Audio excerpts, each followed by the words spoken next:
Oi, oi, oi. How are we all? You know what? Let's not even mess around with the green screen. Let's just turn the green screen off, because it's... If I want to not be sweating, I'm just going to have flickering background. So I think this is better. Like, look, you can see the wind in the background. This is how I stay cool.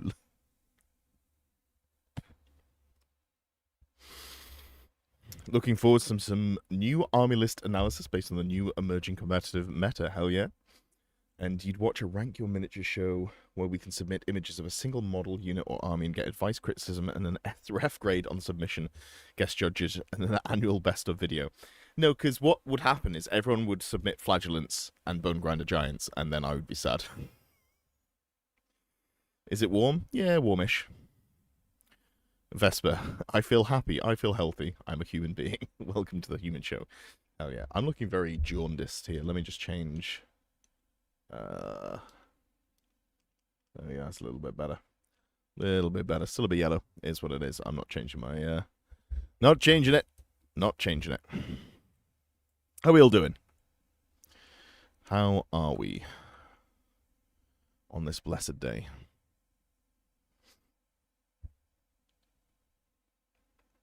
A lot of humans today.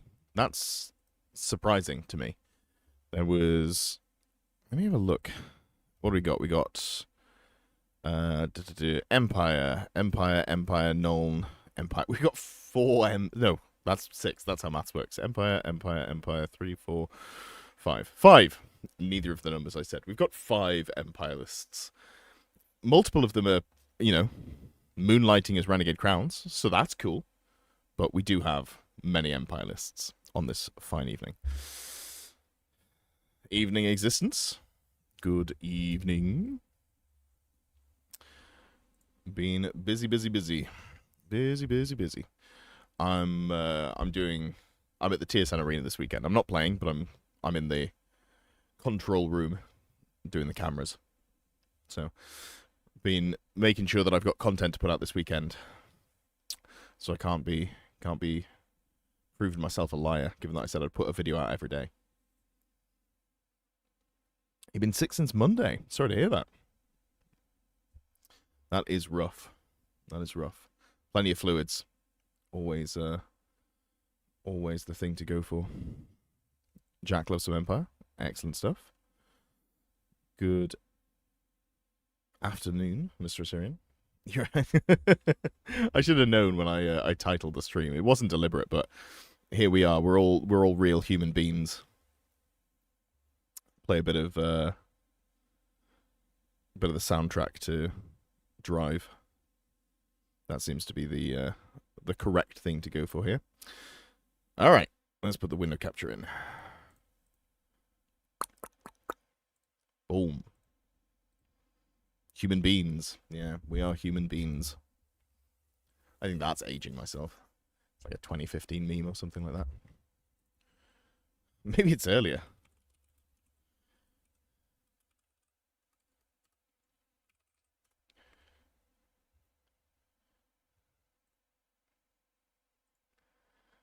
Rip Kavinsky.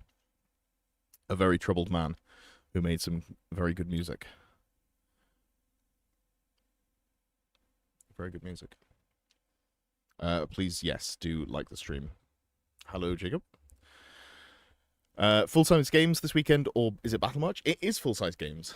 I haven't decided whether I am going for the 4 foray event, but I would like to. That's the next set of foray events, is the 4-day weekend at the end of the month. Although I think it's actually only a 3-day weekend, right? I don't think Monday is a bank holiday too.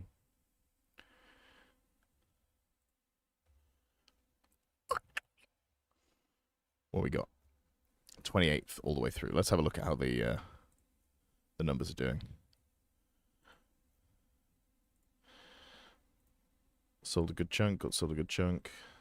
All on Monday are doing okay. I thought Monday was the bank holiday. That's the problem with being self-employed and working from home, you're like, I think there's a bank holiday coming.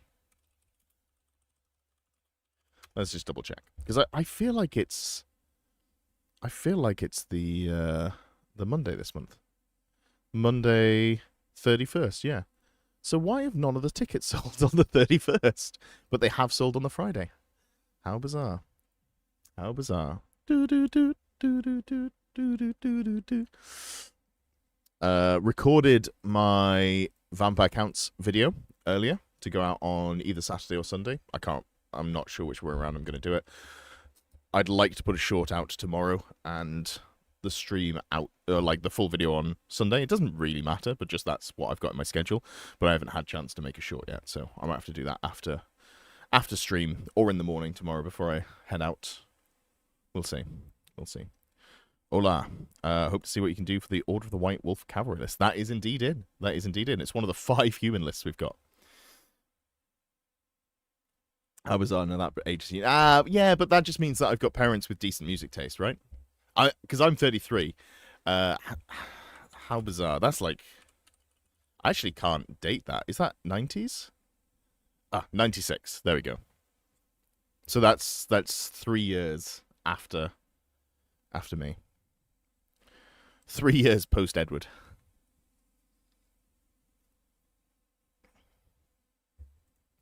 It came up with the lyrics there when I googled it, and the lyrics, one of the first words in there is Pele, and I was like, oh, it's a football anthem, and then realised I'm incredibly wrong. Notting Hill Carnival on Monday. Yeah. That does make sense. That does make sense. Notting Hill's London, right?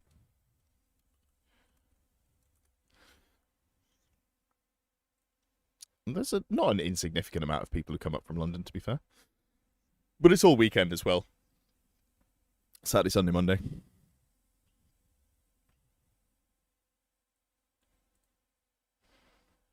Tomb Kings are humans too, at least they were once. Fair.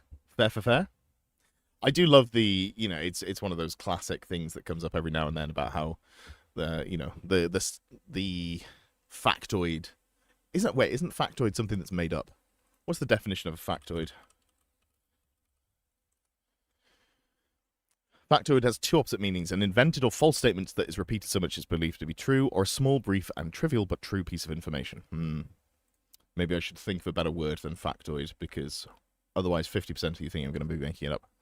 Anyway, a small fact. The whole Cleopatra is closer to our time than when the pyramids were made, which is one of those things that sounds bizarre. How bizarre. How bizarre. Matthew's been filing metal miniatures all day. I wonder if that's had something to do with how bad you feel. Are your lungs full of, soft metal shavings by any chance?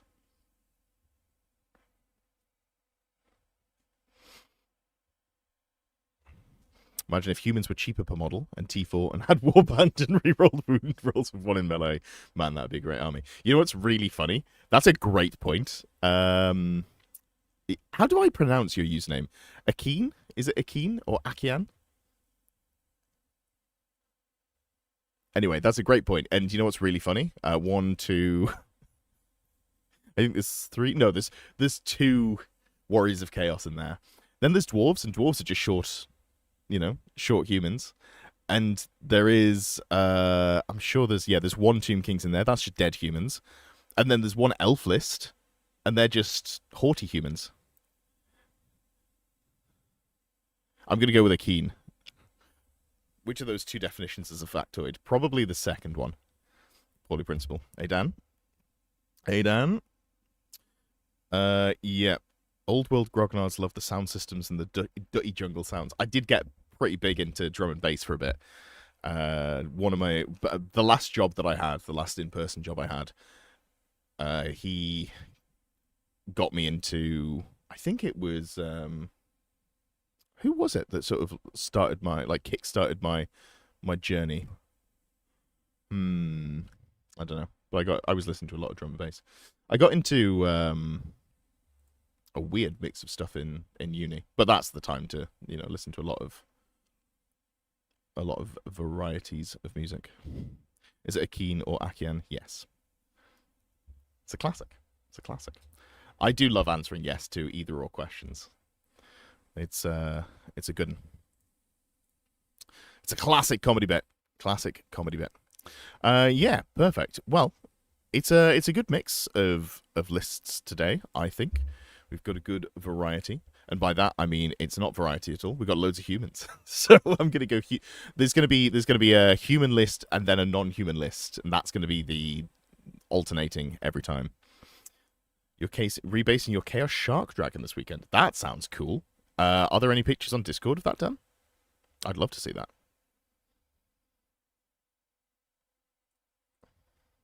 I'll be honest, I don't stray away from the safe, comforting warmth of the VIP section and then the coaching channels.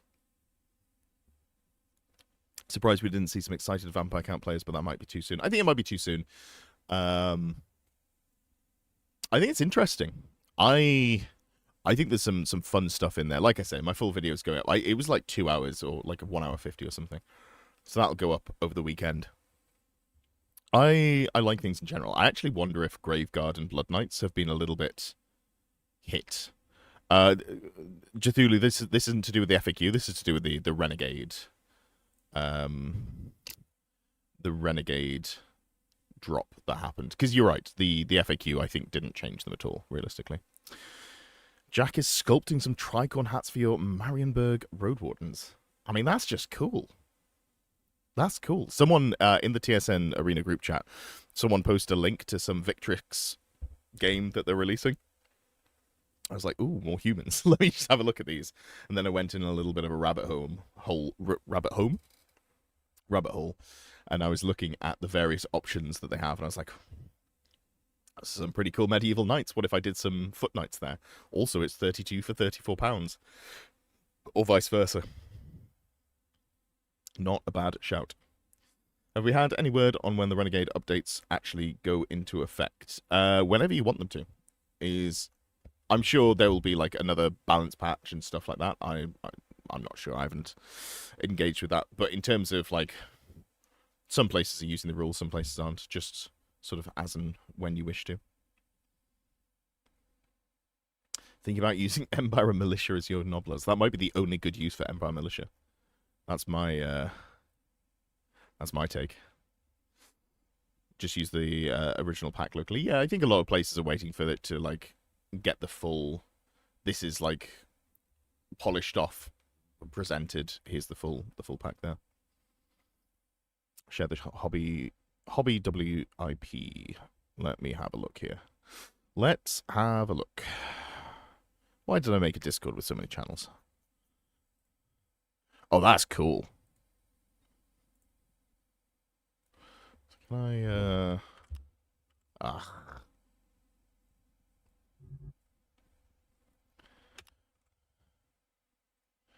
Let's drag that up here as well. Look at that. That's a big-ass shark. And a flaming sword. This is very Sharknado. Or I'm thinking of a film poster of like a B-side film that has shark versus like massive octopus or something. It's probably called Shark vs. Octopus.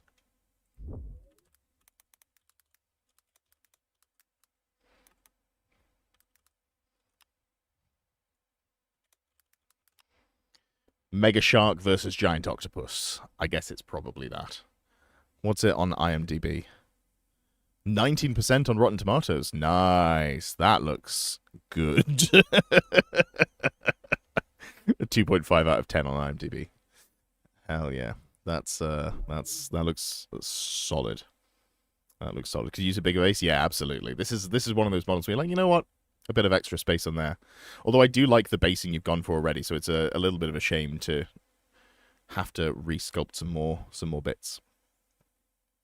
Your ogres are being converted into a Marienburg employed mercenary crew. Very nice. Are you using them as unit fillers, or are you using them as like actual merc ogres?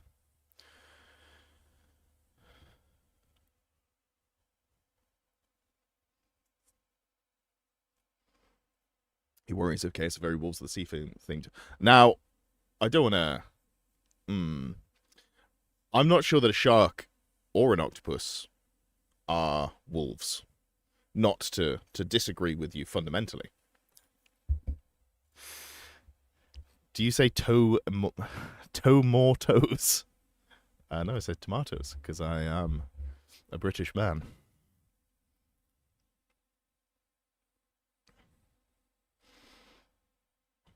Running Ogre Kingdoms with them. Okay, that makes sense. Right, we should probably look at some lists, eh? We should look at some lists.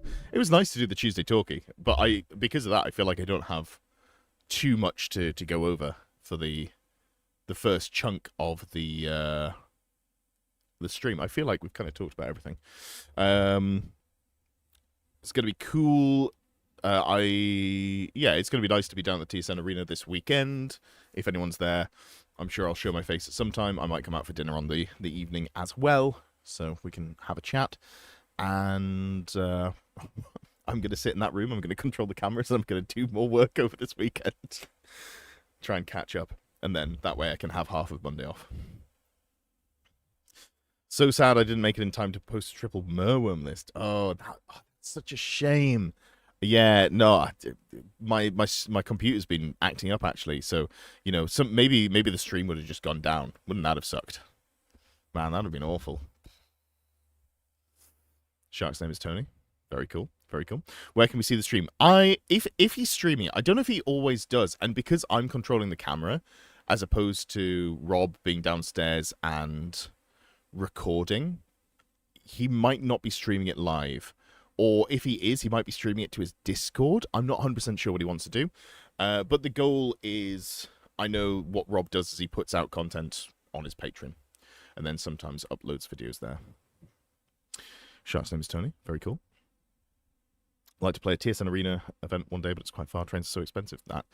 That is not incorrect. Trains are a piss take. Are you in London? From the context clues of talking about Notting Hill, because it is a straight through train at least, which is quite nice. Getting to London to Nottingham is actually not bad, and then TSN Arena is on the right, like it's not that far away from the train station. It's on the right side of town for it, so it's a good one.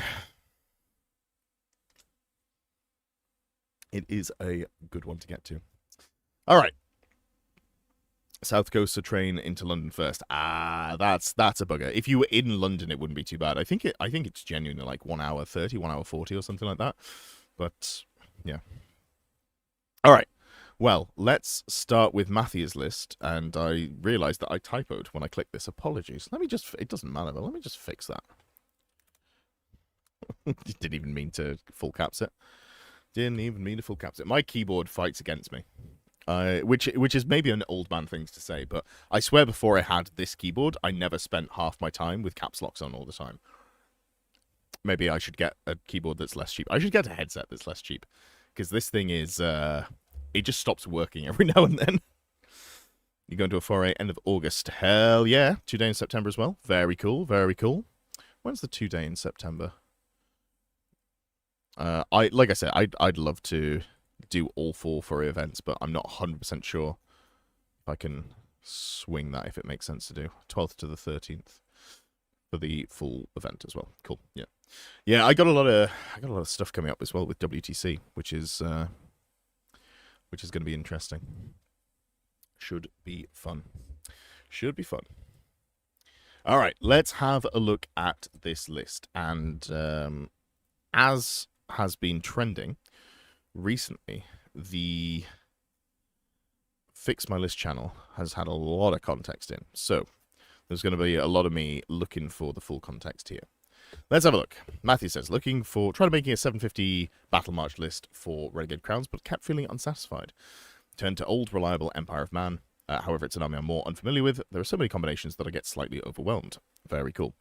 Units from 5 or more can score if they're within 3 inches of an objective. Wordstone gives +1 to casting, and Banner of the Bold gives veteran to the unit. Yep. Max 1 ethereal unit, no bound magic missiles, no more than 1 magic missile may be attempted to be cast per turn, and 2 options of 0 to X per 1,000 points. That's cool. That is a good shout. Wizard Lord. That's spicy. Going for a Wizard Lord at low level. I guess you can do that. You've gone for a Wizard Lord and a Chapter Master. Chapter Master's the hero level character. The Grandmaster is 0 to 1 per 1,000 points. So you could go for that as well if you wanted a really punchy character. And then you've got some great swords. Very nice. And obviously great swords. Great swords do score in Battle March. I always worry that they're just not going to be tanky enough without shields. But they do have a 4-up save, I guess. They do have a 4-up save.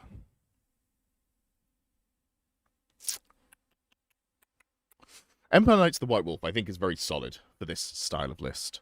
They're very punchy, and they're still moderately tanky. You've got them with the shields, very cool. No drilled, no stubborn, because they are units like 0 to 1 per 1,000. The Road Wardens, this is where the second one has come in. Okay. I think... I don't hate this list. Like, you've got a very punchy list here. The Chapter Master... I think I'd want the Chapter Master to be White Wolf as well, right? Because you can go for a character and for a regular model. A regular unit. You can have one of each. And that's not limited per 1,000 points.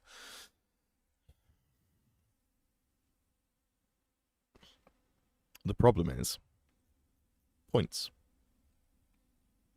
Points. Then you have to remove the Road Wardens. Do you really? Is the character... I thought the Empire... You can have this, you're allowed 1 per. I didn't think that it was a 0 to 1 per 1,000 points. I thought it was just like you can have this. So I don't think it should conflict, right? Let's have a look. Yeah, I think you are wrong, which is excellent news, by the way, because it gives you more choices. Because the way it works is you don't get to take multiple at higher points levels. You just always get to take one. Oh, it's not a clickable PDF. Very disappointing. All right, so if we go down to the nightly orders, what we're looking for here. So this is specifically for Age 44. Yeah, so it's 0 to 1 per army, but it's not 0 to 1 per 1,000 points. So this is okay. Yeah. Glad to be wrong. Hell yeah, absolutely. It's always good to get extra stuff. So we're going to go White Wolf with this. And that just gives you that little bit more oomph, gives you that 4th attack, and you're a little bit less tanky, but you've still got a 3-up save in combat between the barding and the heavier, the full plate of the twice blessed armor. So you should be able to just grind through combats relatively well. Yeah, like that more. I definitely like that more. Charm Shield is fine. Honestly, I think maybe do you want the shield? Now that we've gone for the hammer instead of the lance, maybe we just don't bother with the Charm Shield. Like, maybe we don't bother with the shield at all because you're going to be in the unit. No. Because with the Charm Shield, you can run this character solo, and that actually gives some interesting angles. It's like it's a mini demonic mount. It's only 2 wounds, T4, but it is a 2-up armor save with a once per game 5-up ward. So I think that's an interesting choice. This unit is good. Unit champion for an extra attack is fine. Like, I don't hate it. And you're going to have the character here so you can, not get challenge stuck in combat. I think that makes sense. And then we've got the Road Wardens. I really like the Road Wardens. How many points is it for the repeater pistol? 8. It's 8 points for +1 shot, but also +1 ballistic skill. Okay, so Road Wardens are normally going to be... Let's assume you're shooting at long range, because they are very short range, and you're probably going to be playing around with Feign Flight, right? Because you got it on there. So you need to be a certain distance away. So long range means you're shooting at -1 hit to penalty and then multi-shot. So you're normally hitting on 5s with 2 shots, and you go to 3 shots at hitting on 4s. That upgrades you from 0.6 of a hit to... Wait, hold on. Is my maths bad? Brain. Yeah, 0.6 of a hit to 0.75 a hit. Is that really it? That can't be right. 2 shots, hitting on 5s. That's 0.66 likelihood of get. It's not like exact, but of getting at least 1. And then you got 3 shots that hit on. It's 1.5. I'd done the maths twice. It has been. I'm so sorry. It's been a very long. I'm going to say month. It's been a very long month. It's been very little sleep. So you're over doubling your output on a model. Yeah, I think the repeater pistol's good, and I like the musician as well. Although you've got feigned flight, so we can maybe get away without it. Although I think I'd still go for the musician if you could find points.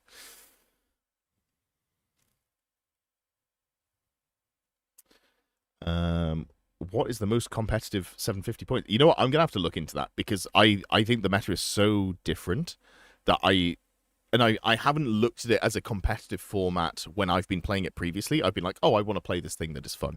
So one of the reasons I haven't put much Battle March out is I want to like actually be able to sit down and have a more informed view on it, as opposed to just being like, these are the things that are good at big points. They're probably good at small points, because stuff like Razor Gore. The smaller the game size, the better Razor Gore become. Anyway, Road Wardens, we definitely want to give them the champion. I'd love to give them a musician as well if I can. Because you really want to be able to march and also rally if needs be. I don't know that we need 14 greatswords. I know it's 750 points, but maybe we just go less. I think 16 points for veteran plus the +1 combat res is super reasonable. Let's go down to 12.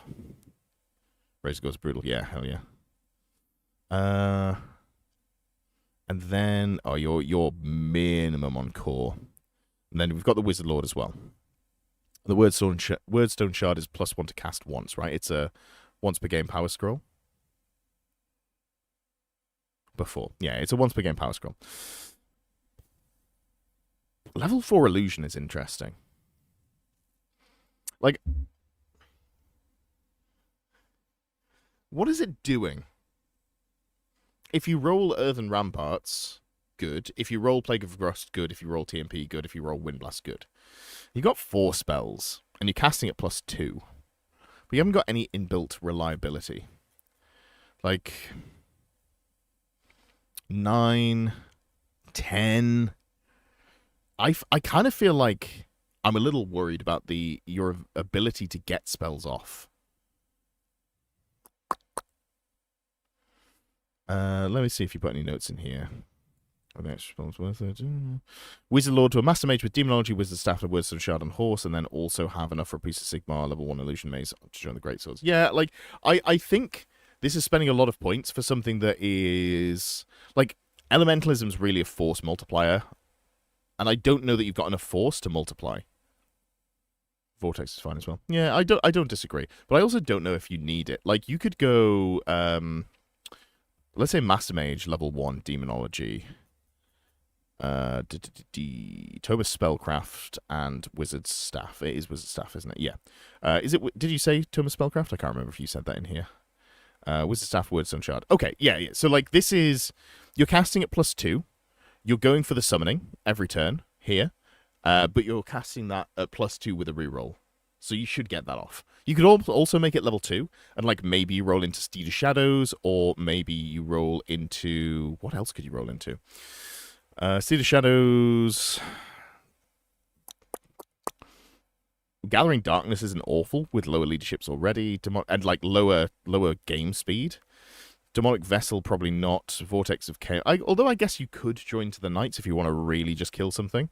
Vortex is fine, but not good. Demonic... Yeah, like... Honestly, I don't know that I bother with the second... Like a level 2 here. I maybe just leave it level 1 with a horse. That feels pretty good. Chapter Master would be the general here. And then that still leaves you with 60 points. Swap level 4 for Tome. But yeah, but then you're like, you could be a level 3 wizard with Tome doing the same thing. But like, I don't know if you need to index that many points into it. So we're about the better part of 60 points cheaper here, which frees up points to do more things. And I feel like in Battle March, there is a level of boys over toys. Oh, I came up with a better version of that. Or someone else came up with a better version of that in the past, and I can't remember what it is now. What else would I put in here? I do like the archers, actually. I feel like the skirmishing archers they're just very solid. They've got Vanguard. They've got... wait, what? Don't they have skirmish? Am I stupid? No, they do. Right in front of my eyes. Fools over tools. That sounds like the one that I remember. Or you've just come up with something that's great, so I'll try and remember to use that. Yeah. Like, I think I like this more, but also we just then have 60 points. And the answer could be more great swords. But I also don't hate something else. Like, what buff is most useful in terms of cheap character? Obviously, MR2 and Glittering Robes for a wizard is just inherently good. That's one that you identified as obviously good. I don't think the Witch Hunter is particularly useful, especially because you've got magic attacks already, so you don't need to go demon. It's not that. I'm a little leery of priests with their low leadership, but I guess the chance to casting Glittering Robes on an 8 with +1, so you need to roll a 7, is the same as passing a leadership test on a 7, mathematically, so I guess it's exactly the same. And the priest brings the ward save against shooting, I think, is the big one, right? This is fine. This is fine. This is actually way worse than it looks like because it's not in combat. And it can't be dispelled. Yeah, it's actually... Yeah, maybe we should give that another look in. At which point, something like this with a shield. 69 points. Nice. And then you go down to 11. You go 2x6 with the priest in there. I quite like that, I think. I've pressed Ulrich instead of the the Sigma. I don't think Ulrich helps. Ulrich you mostly bring for the multiple wounds, but I do want to just remind myself if there's anything. There is something that makes your charge better, but it doesn't make your charge longer. It just increases. Like, you still can only declare 10 inches. Yeah. I don't think it's Ulrich. I think it's Sigma. Here. Didn't click the shield. Like so. That feels fine. I don't hate that. And then we're 2 points under. Is there anything that we want to tweak? I don't think there's any 2 points that we can spend. Musician would be good. But I don't think there's any way to fit that in realistically. Yeah, okay. I like this more. Let's go. I'm going to start copy and pasting it minimalist because I don't actually need to. Boom. Jobs are good. The reroll ones and Ward Prayer are command range 2, so you can cast it on the Chapter Master or the Knights. Oh, are they the ones where it affects the priest and also a unit in range? Because there's the chariot that you can bring that I've literally never seen do anything. I don't want to say win a game. I'm sure I've been at an event where one's won a game. But I can't even remember the name of it off the top of my head. That's how little I respect the War Altar. It's a cool model, though. It is a cool model. But yeah, the prayers are within command range. The model, the mount, and a single friendly unit. So you could have the ward save against shooting yourself, but also put it on the horses. But that's a good shout. That is a good call out. Does veteran from the GS go into the... No, unfortunately not. Oh, wait, yeah, because it's on the banner. Yes, yeah, banners affect the whole unit. There we go. It's funny. That's a question that I guess get asked so much. Is like, oh, does the veteran from the Iron Guts apply to the Slaughtermaster? No, unfortunately not. This is the first time where yes, actually it does because it's a banner and banners apply to everyone. Hell yeah. Good stuff there. Running ogre characters is rough in battle march. Yeah, I bet it would be. That banner priest. Yeah, I know, right? I also had not considered that. Big brain. Good stuff, Matthew. All right, cool. Good one to lead into. I think there were some chats that I saw earlier that I wanted to pick up, but I was in the middle of writing. So Andreas looking to come over for a 2-day event from Denmark and then stay a day more to visit Warhammer World. Yeah, absolutely. You should do that. It's good. I don't go to Warhammer World very often, but that's because I live here and I don't feel the need, honestly. And also, I surprisingly don't buy Warhammer very often. I kind of just like get it in bulk or not at all.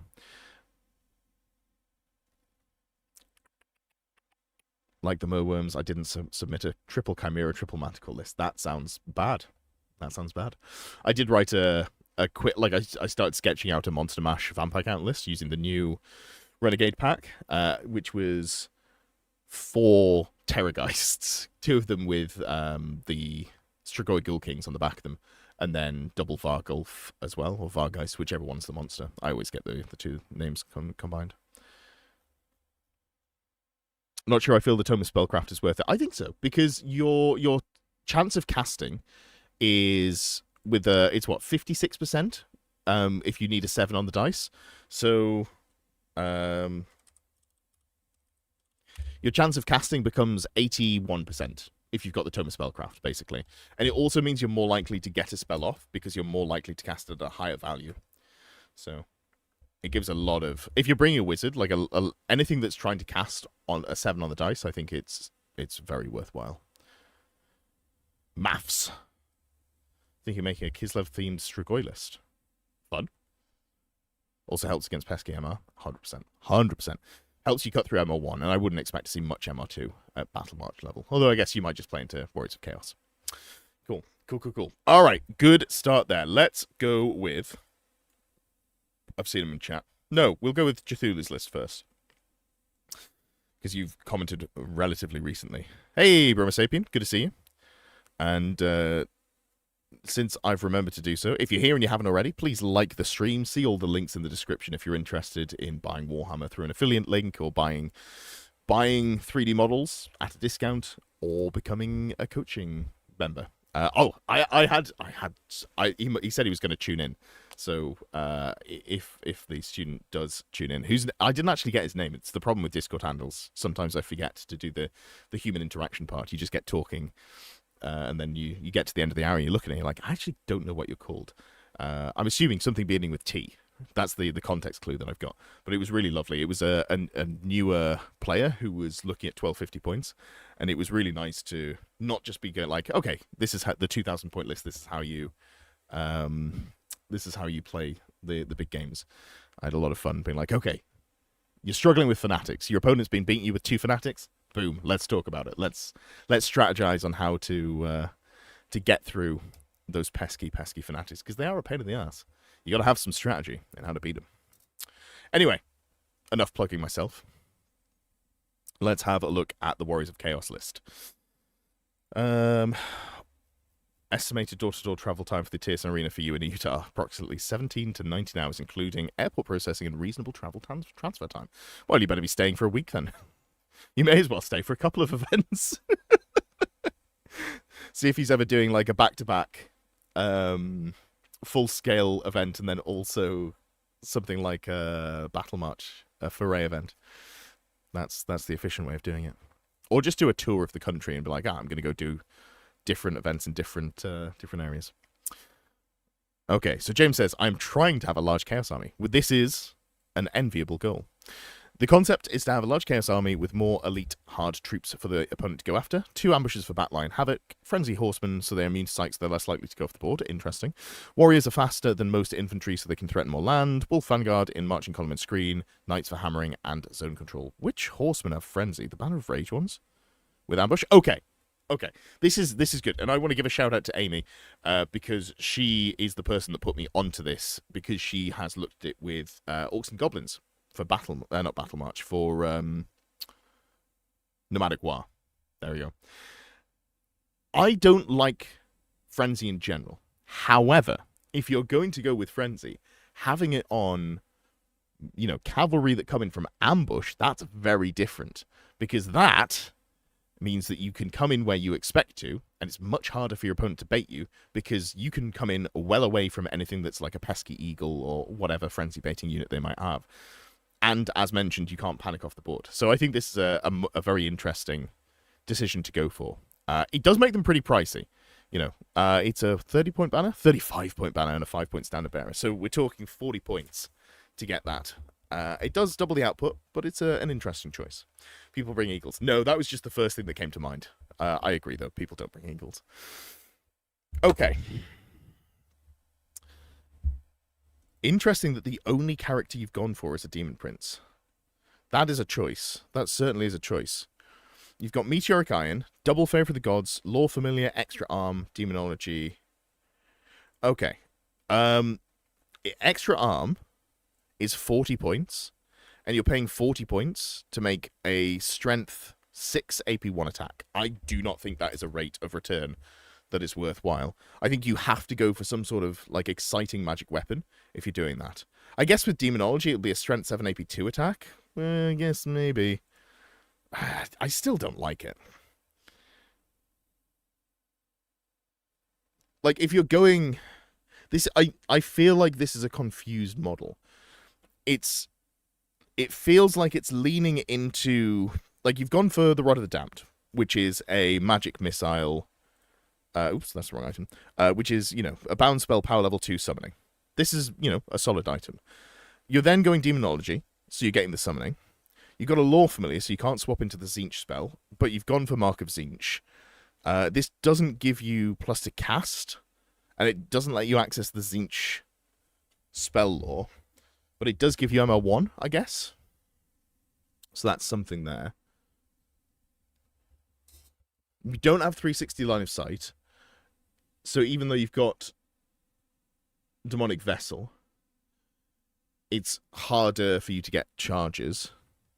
Like, I think you could make a better, like, magic missile bot to fly around, or you could make a better melee beat stick. I feel like leaning into one or the other of those might be more valuable. And then you've gone 1,500 points in core, which is interesting. You did say that you wanted to collect a large army. If you're doing Warhounds, I don't see really any value to go more than 5. I think they do just as good a job for screening if you go for 5 as well as 7. Hey, Hayden. And also, poison attacks, you're not going to make it into combat with them, realistically. And if you do, the poison attacks aren't... Like, you've got such a small amount of attacks that they're probably not going to do anything. So we can free some points up there. We've got the Warriors, Taskmaster Scourge, Warbanner, with Nurgle and Battle Hunger. That's the charge range, right? Okay, sure. I don't know that this unit wins fights. Like, they can get up the board reasonably well, and they have an okay amount of static combat res, and they're tanky-ish. Maybe not point for point. But you haven't... I don't feel like you've got necessarily a hammer to bring to this anvil. Because it's a hell of an anvil, but I'm not sure that it brings the hammer. If you wanted to go Chaos Warriors, you could go for a wizard.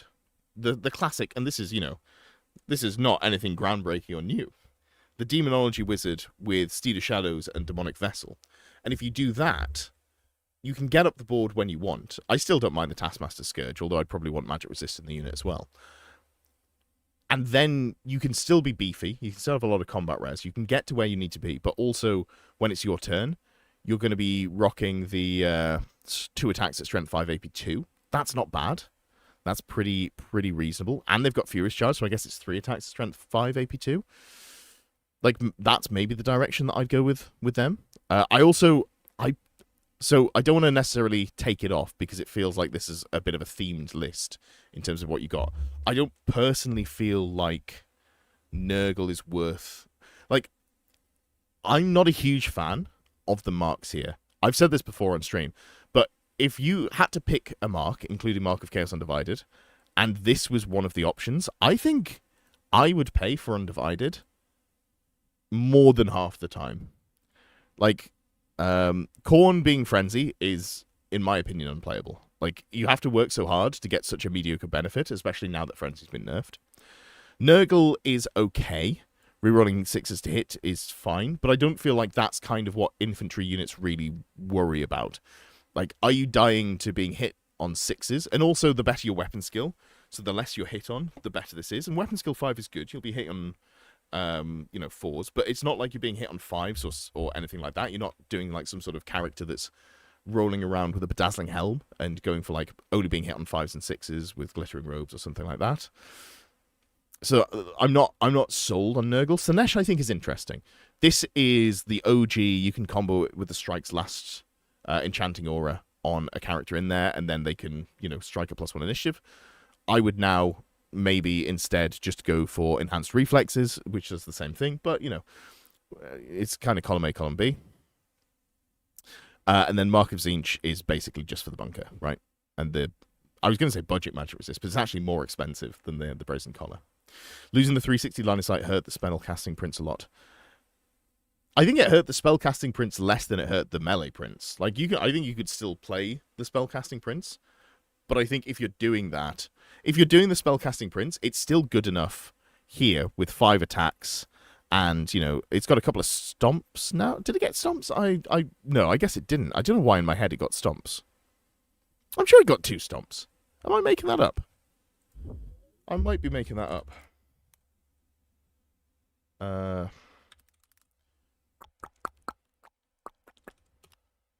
D3 plus 1. D3 plus 1. Yeah, so like the light units that you want to go into, you're going to win that fight anyway. I've committed now. I believe you, Matthew, but I've literally opened it now, so I've got to scroll down and look with my eyes myself. Yeah, D3 plus 1 stomps, as you said. So like you still win fights into the small units that you want to pick on. So I feel like if you're doing this, you should lean into going heavy on the spellcasting. If I'm doing this, I'm going... Meteoric Iron's fine. The Lore Familiar we'll drop and we'll go for the Spell Familiar, and then Rod of the Damned, sure. And we'll go Battle Magic as well. And this way you're going to... You've got the summoning from the Rod of the Damned. You're going to roll for Battle Magic. You're hopefully getting Fireball. You might get some other spells in there that are solid. Arcane Urgency, not a bad spell when you've got a lot of infantry, for example. That's pretty good. The Ward Save is obviously wasted, but that's fine. So that gives you some options there. And then you've also got the ability to swap into the Zinch Pink Fire, or Blue Fire, which is just the best magic missile that you have access to. So like this would be the way that I do it, and then I'd also drop the extra arm if I was going to try and play around with the magic missile spam. Most of the tournaments you go into, including Domination, Strategic Location 3 and 4, my meta list with 2 Spawn and 2 Dragons doesn't have enough scoring options. So I'm not opposed to this style of list in terms of like just playing something different. I think that's cool. I like that, and we can maximize it out. I would say I would recontextualize what you're thinking in terms of your dragons not having enough scoring options. The double dragon, double spawn list doesn't need to win on scoring. It wants to table your opponent. It's a very aggressive list.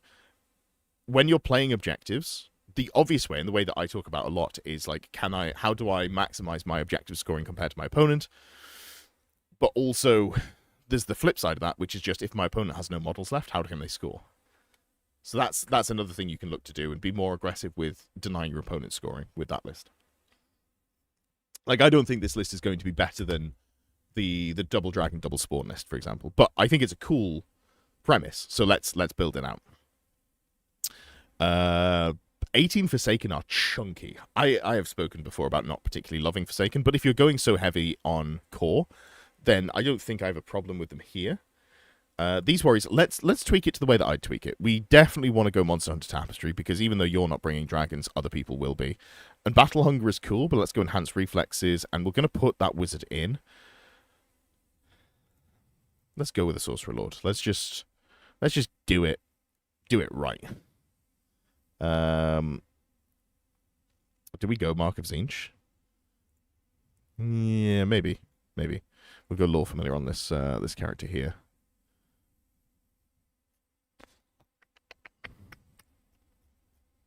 Go one Favor of the Gods. Is there anything else that we really want here? I feel like MR2 is a bit of a waste when you're already getting MR1.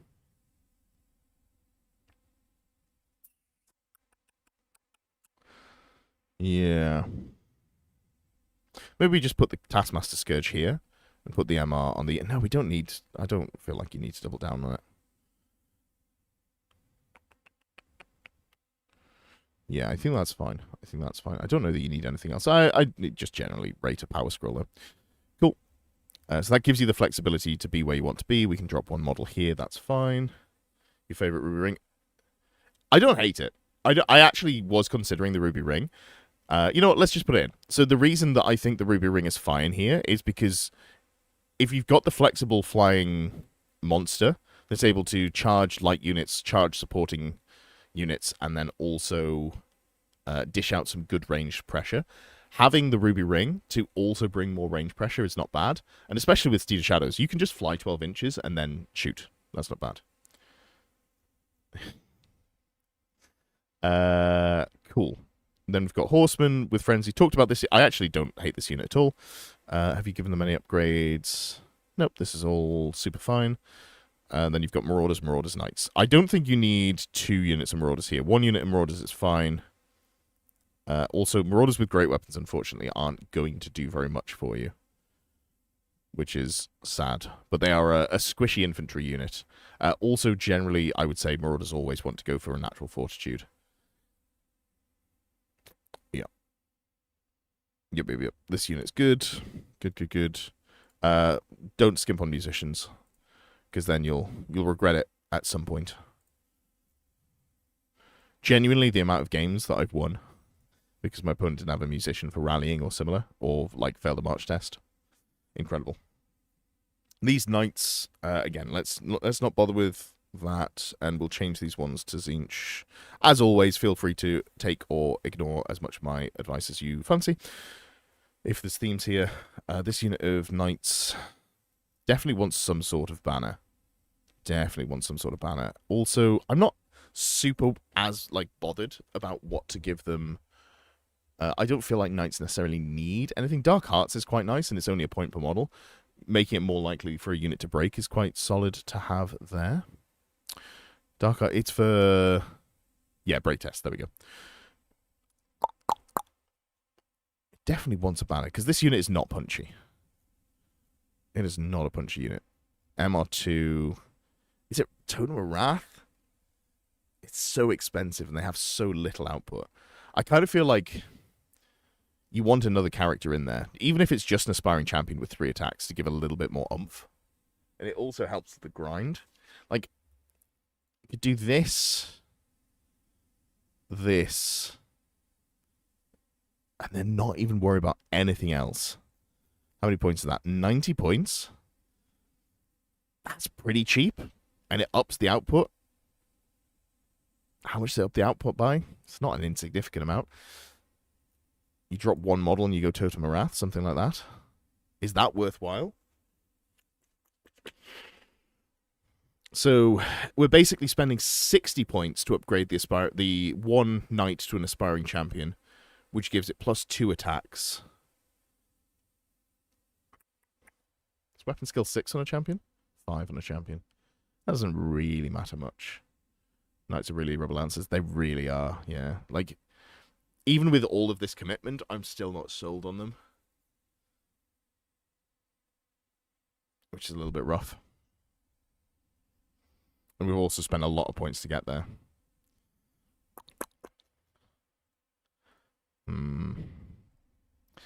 Maybe we just give up on the Totem of Wrath and you go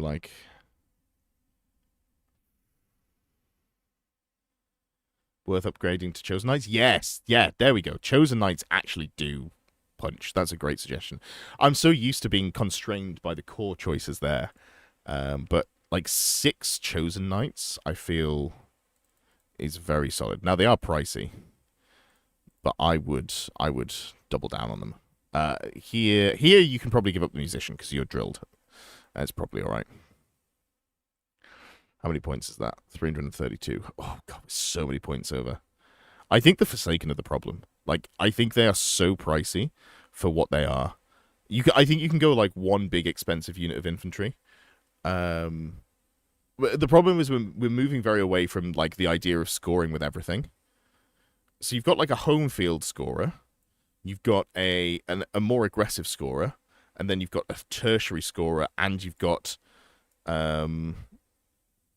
screening / movement play, and you've got, yeah.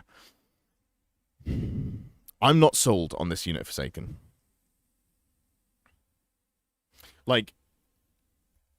If we drop this unit Forsaken, this is, yeah, you could go a second unit of Marauders, a second smaller unit of Marauders, if you go down to 16 or something like that, and that You had an extra unit of 12 there before.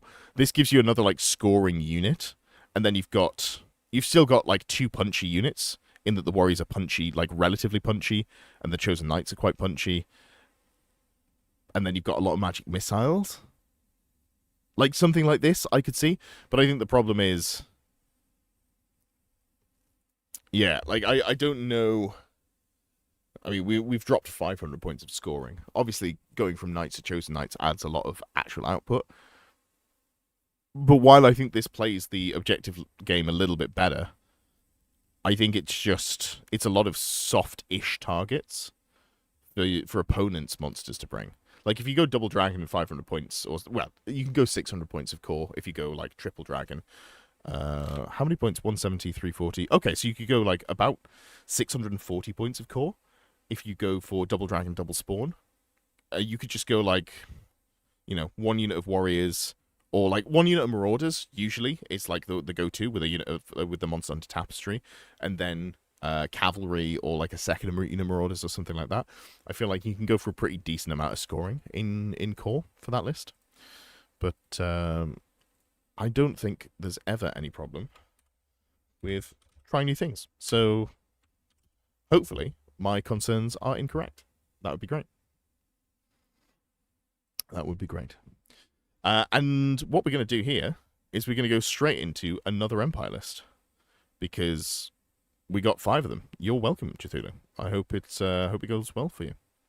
Hope it goes well for you. All right, we're going to go for Beanspud's list, because Beanspud's the only person who I could put the notes in the notes.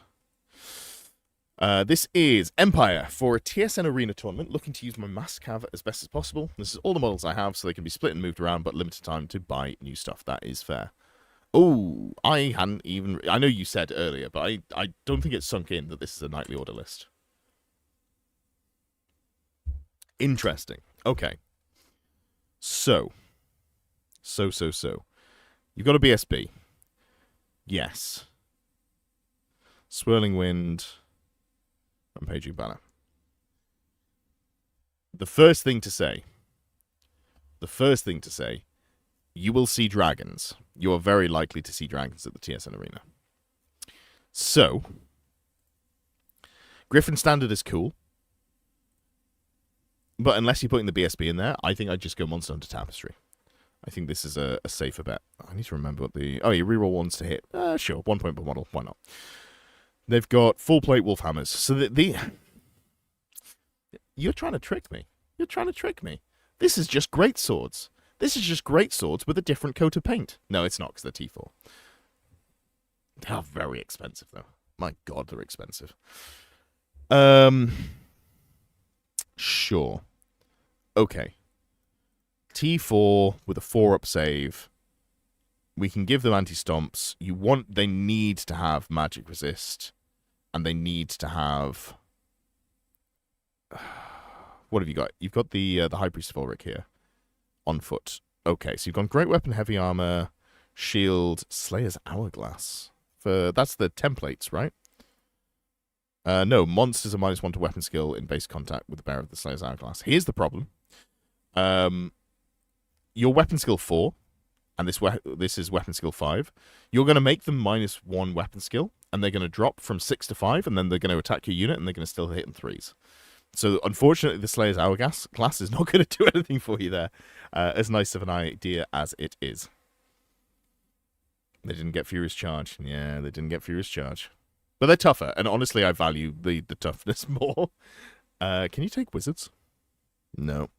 No, of course you can't, because you're White Wolf. Of course you can't. That would be too good. If you give them glittering robes, maybe there was something there that I could see. Oh, not being able to put magic items on there is rough as well. Okay, so we're going to go with the Witch Hunter's Ward. There we go. Jobs are good. Witch Hunter's Ward is nice, and if we're doing shield, let's pay the extra 3 points and go for a charm shield. And then it just, you know, you're likely to stay alive slightly longer. That is the goal there. Grandmaster. I think this build is good, right? So this is a White Wolf Grandmaster? Yeah. So, unfortunately, this is dumb. White Wolves have to pay for the hammer. Even though they can't take it, they still have to pay for it. So, good rules writing there from Games Workshop. You went for the Twice Blessed armor and the Ogre Blade. Sure. Yeah, no, that is what it is. Do I want the twice blessed armor there, or do I want anything else more defensive? Like, you go for if you don't put the twice blessed armor on, you could go for a charmed shield. Is a once per game 5-up ward save worth it? And I'm assuming that you'd put something else. You could also put the Witch Hunter's Ward there. So, because the Witch Hunter's Ward is not just magic resist, it's also a single failed armor save reroll. So that would be a level of durability that you could increase. Wizard Hat. No. Wait, hold on. Rerollable Leadership 9. Inner Circle Knights. Are they veteran? Alright, that's fun. That is fun. We'll come to that in a second. So, sure. We've got the Demigryph. We've got the Ogre Blade. And then we've got Tome of Wrath, Wolfhammer, Full Plate, Talisman Protection, Witch Hunter's Sword. Sure, this looks fine to me. Then you've got the High Priest, which we've just tweaked, and you've got the Chapter Master, Wolfhammer, Full Plate, Shield, Orgler of the White Wolf, and Pegasus. Pegasus is interesting because it doesn't have a 360 line of sight. I know it's got Fly, but it also doesn't have +1 to your armor save. So you're rocking around with only a 3-up armor save. Model limitation. Let's at least give it a Charm Shield, but I think you probably want to give it a ward save, right? Yeah. So we'll give it a ward save there. Sure. Okay. So then you've got 2 small units of Knights of the White Wolf. This looks good. If you're paying for anything, I'm paying for Drilled, for sure. Drilled is so good at getting around the table. Like, I like Stubborn, and I'm not opposed to having it, but I'm definitely going Drilled there. The 12 Archers with Warbows is fine, although, honestly, you maybe don't need them. They don't have Ambush, unfortunately. It'd be nice if they had Ambush. Inner Circle Knights. Swirling Wind for -1 to be shot. It's fine. I don't hate that. Giving them Stubborn as well. Silverhorn is... This is the ward save against templates, right? Oh, no, this is the... you also can't do it because it's characters only. Let's get rid of that then. 2 illegal. And then you've got... Oh, wow. Okay, I'd missed this. A Demigryph unit of Knights of the White Wolf. I don't know how my eyes glazed over that. Okay. Oh, okay. Sure. So. Interesting. I actually think this is where the Monster Hunter Tapestry goes. Which sucks. But it is what it is. Then we're going to lean on the Griffin Standard, and it's just like, sure, you're not turning off stomps, but you're getting more combat res, although they are only 2 ranks, so it's only +4 instead of +6. Let's go War Banner. It's cheap. It's 25 points cheaper, and it always gives you +1, whereas if you start to get low, the Griffin Standard goes from giving you an extra 2 to only giving you an extra 1. So I think that is a corner I'm very willing to cut. Yeah. This is a beefy unit. Beefy. This unit doesn't have veteran, does it? No. I mean, glittering robes. Glittering robes on this is funny. It is funny. I don't hate it. You got 2 attacks at strength 6. You got T3 with a 2-up armor save. Banner of Swirling Wind makes you really immune to shooting. You could drop Banner of the Swirling Wind if you went for it. Go for a different standard. I think I can maybe get behind that. Let's go with... This is so dumb. I don't know if this is correct, but you've put the idea in my head, and I don't want to give it up. Yes, so... Sure. Then standard-wise... What are we doing here? Like, what is this beating? It's got an okay amount of punch. I don't hate how much punch it has. Totem of Wrath would be nice, but you've got it on the Chapter Master, which is flexible, to be fair. How is this dealing with someone parking a dragon in front of it? Maybe it's Icon of More to give them fear so they can charge into undead without failing their fear test. That might be the solution here. Because you're already getting the -1 from illusion. Yeah. Okay. Sure. Let's go with that.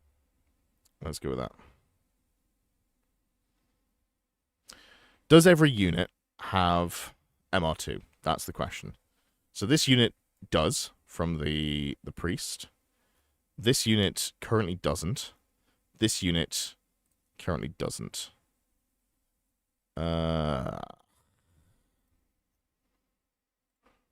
Twice blessed armor is fine, but I don't know that it needs to go on this character like that. And then you just pay for the full plate like so. I think that's fine. And you can also then take a charm shield instead of a regular shield. Gives you a once per game ward save. And that gives you a little bit more durability. And it also puts MR in the unit. Oh, this one has the Witch Hunter's Ward. Which is going to be joining the same unit. Gosh darn it. Gosh darn it. I'm going to have to take the charm shield off now. Twice blessed armor. Ogre Blade, twice blessed armor. Yeah. Every time I look at a Knightly Order list, my brain melts out of my goddamn ears. Because it's got so many restrictions on it. I'm like, I'm thinking like, oh, okay, what can we do? Wizards, can we put some range pressure on? No, none of the above. How dare you speak to me? Okay, we can drop one model of the Tuchutigan Guard, which I've definitely said wrong. But it'll still be 5x6 or 6x5 because you've got the High Priest to go in there. So numbers-wise it works and we can free up some points. Does he have Ogre Blade and Wolfhammer? He does, yeah. You have to pay for the Wolfhammer, unfortunately. The way that it's written, you just always have to buy it, which is dumb. The Answer Dragons is Muscle, Guts, and Hope. The unit is probably immune to psych with the Grandmaster. It's all well and good not fleeing to Terror. Oh, right, I see. You're talking about the Icon of More. I figure that the Grandmaster and the Chapter Master are both joining this big unit of Demigryph Knights. That would be my assumption. These units not having MR2 is probably fine. Like, I'm not super worried about that. Put the priest on the horse. The priest is joining the Tuchutigan Guard. And it's also model limitations. I know, I want to add a level 3 Demonology Wizard and 2 cannons. Yeah. Yeah, absolutely. But alright, I mean, I think we've tweaked well enough here. I still don't know that, like, I'd just probably change this to another Demigryph character. And even if you run it around on its own, you're like, it's not much slower. It is quite a lot slower, but it's tankier and it's more punchy.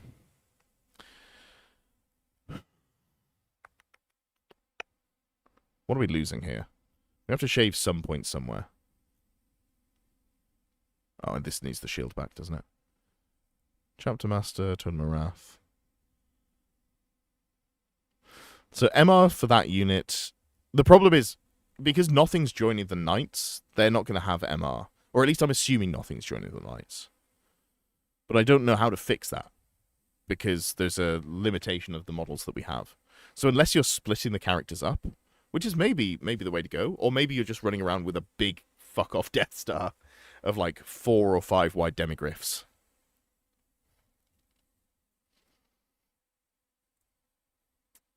It's not a standard that gives anything. Actually, that's not bad. It's no Totem of Wrath, but it's not awful because you will have 2 attacks each at strength 6. You'd only be AP 2. It is a very budget Totem of Wrath, but I don't hate it. They always look like cool as an idea, then you start making a list and it's big sad. Yeah. Yep. Like, if this list comes up against monsters, I am concerned. Kind of what I've got is that the Demigryph Knights have the anti-stomp banner. The Grandmaster has an Ogre Blade. And yeah, 4 wounds. I think it still dies. It hasn't got a ward save. How about the Razor Standard? I'd rather eat my own eyes. Razor Standard bad. There's just, you don't roll enough dice. Like, it always comes up. You're not rolling enough dice to hit and then also get wounds on 6s to get value out of that banner when you could just get some, like, flat bonus. If it was, like, 15 points, I'd probably take Razor Standard pretty consistently. But for 40 points, it's not worth. Just 31 points over. Just. Down to 9. I think we have to drop the Wizarding Hat. I think it doesn't make sense, unfortunately. -1 hit is cute, but we're giving up the MR because we haven't got it on all of the valuable places. There we go. And then we go back up to 10. And then the standard, we probably just go back to Band of Swirling Winds. And we accept that we've got a less punchy unit, but it is what it is. All right. We ended up changing things around a little bit. A small amount. A smidgen. I think that is the best that I can do with this list, unfortunately.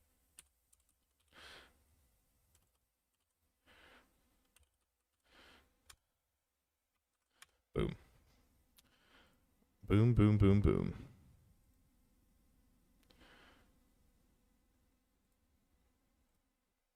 Cool. All right. Well, in classic fashion, we can go to a non-empire list. I see that you're here, Mr. Assyrian. But the list before yours, the list before this one I did was Warriors of Chaos. I want to spread it out a little bit more. So we'll do yours not after this empire list, but after the next empire list. Love the idea of the Knightly Orders army, all colourful and etc. Yeah, 100%. It's called Bretonnians. Ed will have an aneurysm by the end of the stream. It doesn't actually bother me in terms of like people wanting to play this stuff. I think it's just frustrating that the options aren't good. Because I'd like for people to be able to find their dumb thing and make it work. Because, I mean, that's kind of what attracted me to Warhammer in the first place. You could just be like, here's a stupid idea, I want to, like, maximize it. And it's just hard to do at a competitive level with the scale of how good the good armies are. I did not see a sample of Funky Chaos Dwarf models. No, sorry, I'm running behind on messages. I'll hopefully catch up over the weekend. Used to be great. Oh, the Razor Standard used to be great, and its reputation switching it to Armor Bane has ruined it. I agree. Am I planning to do a reaction video to the updated Vampire Count Renegades? Yes, it'll be up this weekend. I've recorded it already. I'll play Bretts if I don't have to use Lance Formation. You don't have to use Lance Formation. You can just be in regular formation, right? All Bretonnians have close order already.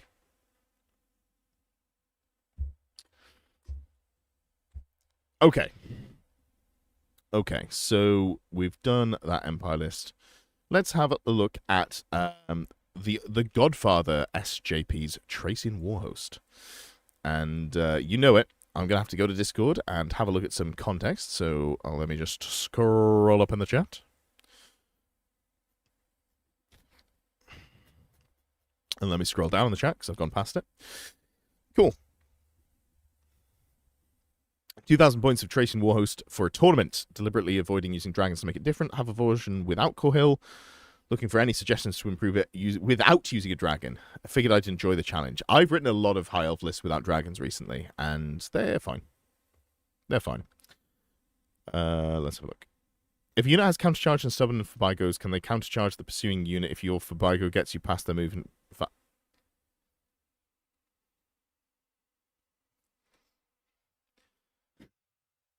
Oh, okay. I'm glad you passed that. There were so many words in there. I was like, wait, hold on, what? I don't understand. Like, the sentence made sense, but it just fried my brain. Okay, so this is a Tracing Warhost list. It is double Wizard and Corhill. Hell yeah. Big unit of White Lions. Some War Lions, Sisters as well. Okay. So this is a go second list, right? 1, 2, oh no, it's got 7. 1, 2, 3, 4, 5, 6, 7 drops. I wonder if you want to go heavier on, you can only have 0 to 1 per 1,000 points. Bugger. Okay. What do we got here? Lion Chariot. Interesting. So a wizard on a chariot with the Great Blade, level 3, with Illusion, Talisman Protection, Seed of Rebirth, Lord Familiar, Power Scroll. Okay, so it's a true blue spectral doppelganger on a chariot. It's got a 4-up armor save, right? Because, yeah, 3-up armor save for the Lion Cloak against non-magical shooting. 5-up ward, -1 to hit for glittering robes. Cool. This is about as tanky as you can make a chariot, realistically. I don't hate that. It's a lot of points. It's very swingy, but it's fun. Then we've got Corhill on a chariot as well. So double chariot. I mean, I've talked about chariots plenty of times, right? Chariots inherently have the issue of they just can't get where they need to very easily. It's very easy for people to outmaneuver them. And it relies on people mispositioning or like not understanding how tanky your units are, I think, to get good value out of them. But maybe I'm just bad. That'd be cool. And I'd be on board with that. Lion chariots they don't have. It's the Trace and Hunter gives you move through cover, right? Something that I noticed very recently, which didn't matter until recently, is move through cover actually doesn't get removed if you're on a chariot, specifically when you're coming through Tracy and Hunter, which is cool. So this chariot can be in terrain, it can charge the full distance, and it doesn't take, you reroll the ones on the dangerous terrain tests. This is actually a chariot that might make it into combat, so that's fun. That is fun. Oh, Matthew was asking for an eagle. Yeah. Akeen says, I feel like a Nightly Order list could be okay in doubles with a buddy to cover Mashkin monster. Yeah, I think so. Lots of things can be very playable in doubles if you just take a faction that covers your weaknesses there, which is not like I'm not being like, oh yeah, of course it's good. I think that's a very fair point. Triple save into a unit, it can make a mess. Yeah, I agree. I think this is like actually on consideration. This is maybe the best chariot build you can go for, because you can't be tankier. If you're a prince, you're not tankier. You can get a 3-up armor save in combat, but like that's not real tankiness. You've still got the 5-up ward save. You've still got the 5-up regen. You've got the -1 to be hit, which is really solid, and you can charge out for wood. So that's really nice. Who needs dragons when you got bows? Yes. Yes. Okay. Core Hill. Core Hill's fun. I don't hate Core Hill at all. The Pelter of Tyrannus gives you a ward save all of the time? No, a regen all of the time. That's it. And it gives you +1 to your armor save. This is interesting. So it gives you +1 to your... +2 to your armor save against non-magical shooting to a maximum of 2+, but chariots can only have a 3-up armor save. Interesting that hasn't been FAQ'd. I've never thought about that interaction. And then Chael is pretty solid. Killing Blow, reroll once to hit. Okay. I think Core Hill is unfortunately not great. Not that he's bad. It's just he doesn't have it the way that the Archmage does it. I'd almost maybe be like, what if I just go... No, a normal mage wouldn't be better. I don't know. But like, a prince? No, you can't go for a prince. Wait, what is Core Hill? Is Core Hill a... It doesn't replace a prince slot. I think he's just his own thing, right? He's just doing his own thing. Because sometimes the named characters do replace a slot, but I think Core Hill can just be used in any army. Cool. He's not a lord. Very nice, very nice. He doesn't have the same stat line as a lord, so it makes sense. Noblond Griffin. Ooh. I don't hate a Noblond Griffin, actually. That does give a little bit of punch. It kind of a little bit ruins the vibe. But I do like it. Okay, so you got the Archmage, Wand of Jet, Sacred Incense, Trace and Hunter, High Magic. Only 4 spells? 4 spells with High Magic. That is not going to fly, I think. I think you have to go for the Silvery Wand, which means that you lose the Wand of Jet, unfortunately. It's just, you can't...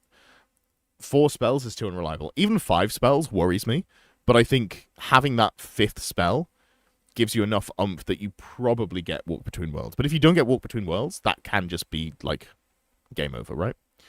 I would like to see a little bit of durability on this character as well. But what the hell do we go for? Sacred Incense is nice to be -1 to be shot. And then you can obviously stand in a wood or something similar. You've got MR1 on there. You've got Monster Hunter Tapestry. Yeah, this is good. This is a good build. What else do we put on there? Trace and Hunter doesn't let you buy armor or something stupid. No.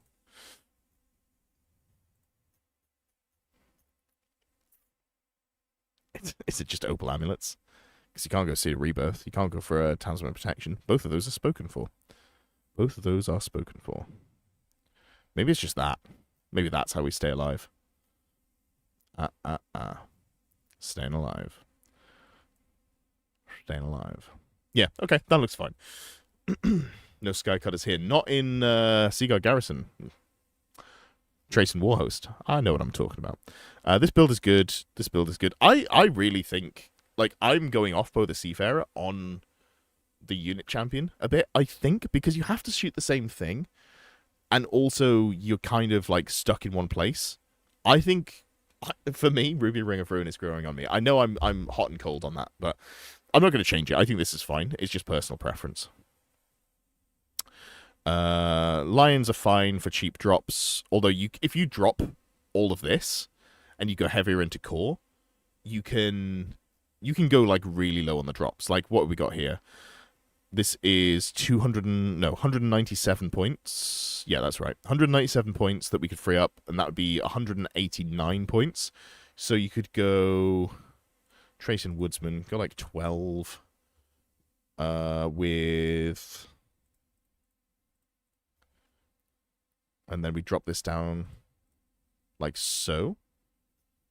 And you drop all of that. I think this is better. It keeps your drops super low. And this unit has ambush if you want to do so.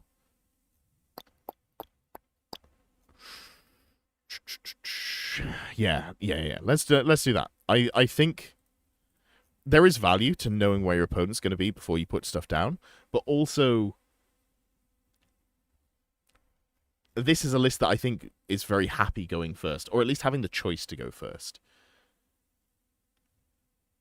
So you can get where you want to be. Because you're a little bit slower. And then we've got 15 points remaining. What was I going to do? We're going to change Core Hill for the Noble. Which is still going to be... and then we go for the full plate armor, right? Yep. It's not a dragon. Not a dragon. Armor Calidor. Although... Could go full plate. No, because we've used Talisman Protection already. Shield. Griffin. 2 for 1. Woo! Points. Is there anything else we can chuck on here for 15 points? I don't think there really is. Do you have courage? I can't remember what this does. You reroll 1 break test. Oh, it's fun. It's not relevant, but it's fun. Honestly, a Luckstone for the 1 reroll would not be awful, but I think it's too expensive for what it does. Yeah, something like this, I think, kind of slaps. But then we still have a lot of points left, right? So this unit can go back up to 16, and then this unit can go up to 13. Still got 4 points remaining. Is there anything... Or 6 points remaining. Anything that we want to chuck on there? Don't feel like there is. Is there anything that we can put on... This does cause fear, right? A Lion Chariot causes fear. So we don't need a Potion of Full Hardiness because you're never going to fail a charge into Undead. Yeah. I mean, we're 4 points under, which feels wrong, but I don't know how we resolve that. So I feel like there's a good way to resolve that. You could go for a standard on one of the models, but that's 7 points. It's not a good choice anyway. Could give this unit ambushes, but then we have to find 2 points. I don't like being 6 points. Anything like 5 points or more feels wrong. Like 1996 is about as low as I think it's reasonable to see on the listing there. But I also I don't think there's anything that we can do here, right? Like there's not anything here that we can go for. We could, I mean, pay for something additional. There's anything here for 5 points. No. There's nothing we can give to this wizard, is there? Or is there anything for 25 points we should be giving it instead of... Oh, Lawmaster's Cloak's really nice. Like, we could go... No, because we've got Sacred Incense already. Hold on now. We could go Obsidian Lodestone on this character. Here we go. This is how we do it. So we go down to a single Opal Amulet, and hopefully that's still good enough. But you got Walk Between Worlds, so that should be fine. Obsidian Lodestone. And then we go here, change the Lodestone. Where have you gone? To a Lawmaster's Cloak, bish bash bosh. 1999. And I'm not going to think about it anymore, because if I think about it anymore and I change anything, I'll be sad. Boom. Are you not entertained? Core Hill would be more fun if the Killing Blow was Monster Slayer. Yeah. I'm on board with that. Armor of 4 plus save. It's like Chaos you don't buy. Yeah, that's true. Both the Seafarer is best on the flying character. True. Or an ambushing unit. Mr. Assyrian. 1996 Hamza. Yeah, I was going to say, don't try and restart that bit from earlier. But actually, that was the year it came out, so fair. That's fair. Could you get a bow on the normal? Could do. Boom. You have the slimmest of hopes that ogres might return to the old world. Maybe. I don't know. We just if they, I'm not saying they won't, but it's also just not. I'm not expecting them to be the first army to come back. That's kind of where I'm at with it. How are we doing on this? Wow. I've only gone through 4 lists. Might need to speed up just a little bit here. Just a little bit. Just a little bit. All right. Alex J. Thomas, 42 Empire. Gonna have to find the text here in the Discord. What if templates were good? Renegade Crowns. Could City and Null make a template heavy list work? I'm gonna have to think about this. Considered a couple of Griffins instead of Hands and Mages. Arcane Familiars to get the summoning from Demonology to go with Doombolt. You can't do that. You can only take 1 signature. And why have Squintoffins on the Mountain Mage when you can cast 2 Doombolts and maybe explode? Okay, cool. Okie dokie. Let's have a look here then. General. Need a general. I assume that's just not being clicked. Okay, so it's going to be General Hands. He's Leadership 10. Double Engineer, Triple Engineer with repeater handguns. They are Ballistic Skill 4. We could probably drop the handguns if we need to save points. I generally don't find value in shooting them, although the long rifle's not awful because of the range on it. Then we've got the Master Mage, on foot, arcane. Okay, so this is not going to work the way you want it to, unfortunately. So we'll have to change that up.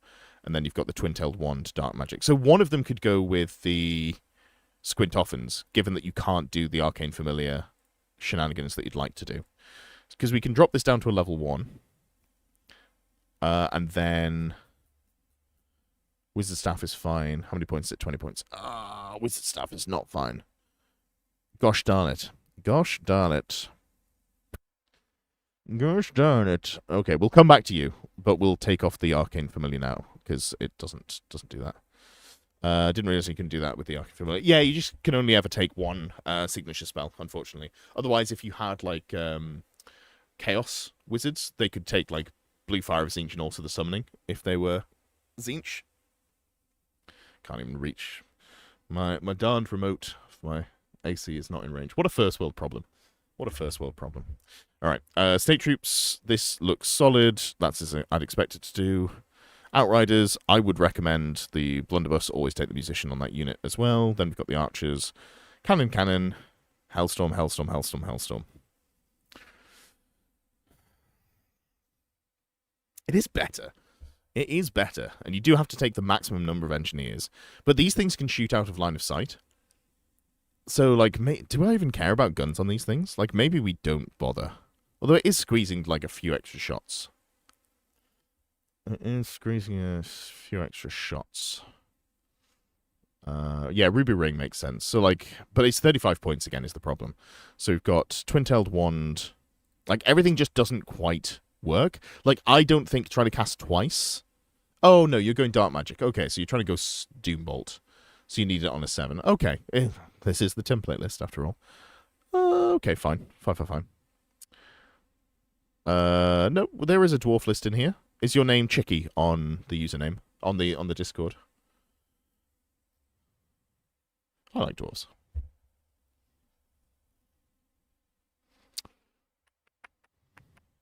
Your engineer with a blunderbuss killed a Necrosphinx and won you 11-9 game. That's cool. That is cool. But with this list, we've got 24 points in weapons that might not shoot. I was so on the repeater handguns, maybe point damage. Yeah, I think that's fair. Like, I don't hate them, but like if we're strapped for points, we'll drop them. And I want to add another character in, I think. That's where I'm kind of at with this. So everything's 35 points, and that's a pain in the backside. That is such a pain in the backside. Maybe we don't go double wizard. I think double wizard might be just not realistic. Let's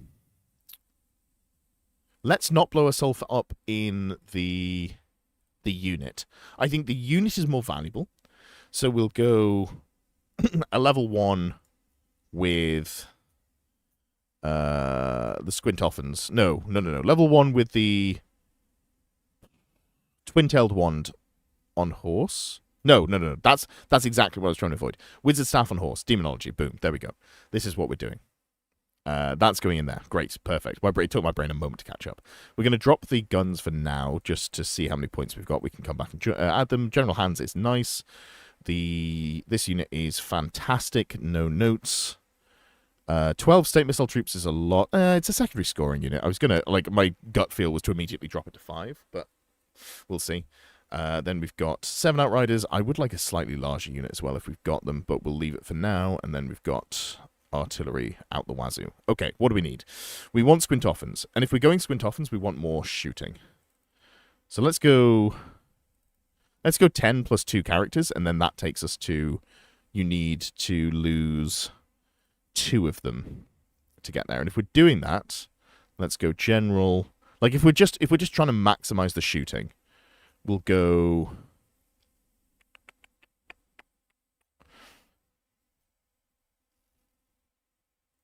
Dragon Bow's better. Dragon Bow, Witch Hunter's Ward, Squintoffins. No, we don't need Witch Hunter's Ward because the wizard gives them MR1. So like this is this worth 162 points? And it also, we could drop. Wait, hold on. What have I gone for? Dragon Bow's 25. Squintoffins is 35. So we can also go Ruby Ring of Ruin on there. No, because they're both enchanted items, so we can't do that. Everything being 35 points is such a pain in the backside here. So we'd save 25 points and 45. We'd save 70 points, which basically gets there. Okay, so we're going to drop the Dragon Bow then. As cool as it would be to have it, let's just go Squintoffins, like so. And then we can give him a handgun, I guess. May as well have a gun, even if it's not good. Could go... No, we can't. We can't. Stop thinking out loud. Wish I could take a 25-point Dragon Bow and what else? Yeah, I know, right? I know. More guns equals good. Sorry, that's the extent of my Empire knowledge. Generally, yes. Yeah, the grenade launchers, good. But, like, so think about where your engineers are going to be. These artillery pieces want to be away from the enemy, so they're going to be maybe behind hills, behind pieces of terrain. So these engineers that are going to be with them also probably going to be behind hills, behind terrain. And with that in mind, you're paying 30 points here. That is 3 blunderbuss that might not shoot all game. For 35 points, you could fit a Ruby Ring of Ruin in. Now, that's a little hard to fit in, given what we've got here. But, like, that's the thinking that I'm going with.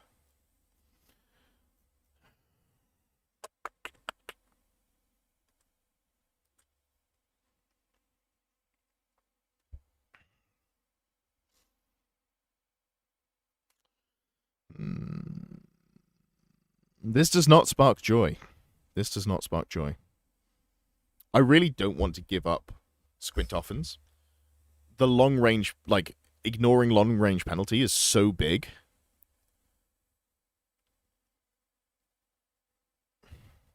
You're already shooting at -1. Put them on the hill, they're immune to cannons. Sure, but, like, you know, there are other things that exist.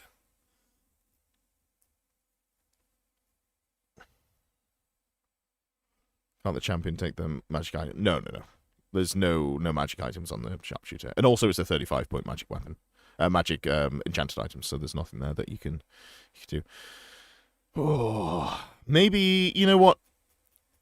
I don't love this, but we're going to drop the wizard staff. We're going to go Ruby Ring of Ruin. And then we've got the chance of casting 2 magic missiles that both cast on an 8, and both of them are going to be casting at a +1. I think that's just slightly more efficient. In terms of what we can go for there, and then we just need to shave some points. And to shave those points,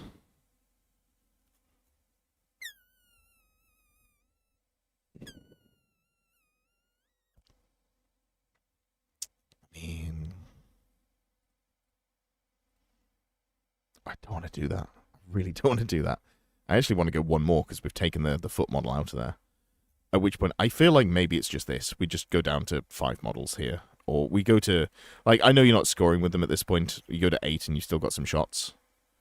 That might be the best solution. You've still got 3 scoring units. That might be it. I think the problem is... I'm just not sold that this is enough output. But if it is enough output, you've also then got 30 shots here, 8 shots here, a couple of magic missiles. It's a challenge to get Squintoffens in. Ideally, Null could take level 3s. Yeah, I agree. I think spending 500 points on spending 500 points on rocket batteries makes this an interesting challenge in trying to squeeze things in there. So I'm not 100% sure what I would do differently to fit that in, but yeah.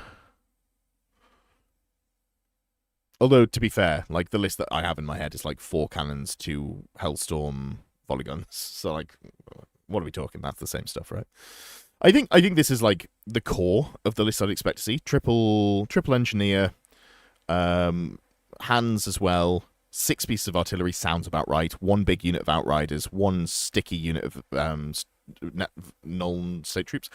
Honestly, maybe you drop them down to the minimum. You take as few as possible, and then you just go heavier on the output. That might be the solution. I think it's really dull, but that might be the solution. You're welcome, Alex. If not for those pesky unit limits, you could have spent 1,000 points on rocket batteries. If only, if only. Okay. Okie dokie. I did see Mr. Assyrian earlier in chat saying that me next, so let's go with your list here. So, this is the alternative to a 3-dragon Warriors of Chaos list. Demon Prince to take out other monsters, Exalted Dragon to bully, Forsaken to hold and fight, Marauders to come into the backfield, Dragon Ogres and Spawn to push forwards, Chimera to hunt, War Machines, Light Skirmishers, and if necessary, the Baggage Train. You thought you could sneak that Chimera in at the end and I wouldn't notice, but I did. I did. What's the why are people running Forsaken recently? Like, what's up with that? What is it about Forsaken? What is it about 228 points for 12 models with no combat res that's really appealing to people? I don't really get it. I'm not a Forsaken convert at all. I don't think they do. They don't do what I want them to do. Yeah, it's okay. I don't like it, but it is, at least it's got a layered save. So look at this stat line. It's not quite the same. It is a little different. Oh, I forgot. It's only got armor bane. It doesn't have any actual AP and attacks. That is heinous.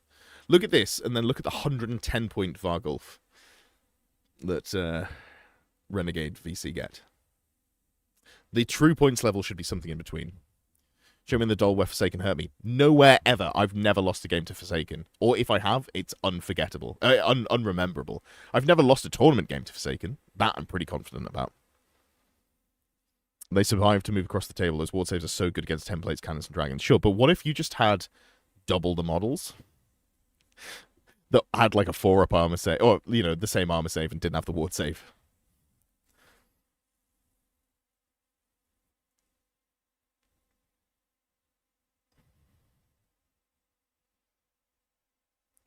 Yeah, I'm not sold. Like, I don't think you need to bring, like, I'm not bringing core units to kill other core units, right? I don't feel like that's a thing that needs to happen. The Fiendtail here,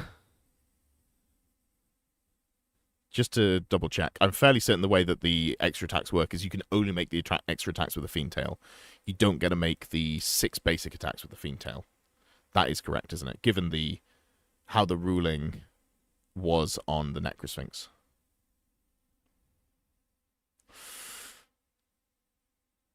I just don't think they're going to get there. Like, they're so expensive per point. What if I just park a dragon in front of them and take a free snack with no unit champion? Terry goes to the Banshees. He was thinking about making the Screams -3. That is the worst thing I've heard all day. What a bizarre thing to do. That would be terrible. That would be terrible. Okay. Yeah, so let's look at this. You've got Nurgle, that's good. You've got the Dragon Ogres, that's good. Hell Cannon has to roll each at the start of every phase, and on a fail, you roll on this phase. Not every phase. It's at the start of every player turn, right? Are you Ben, PX Saber?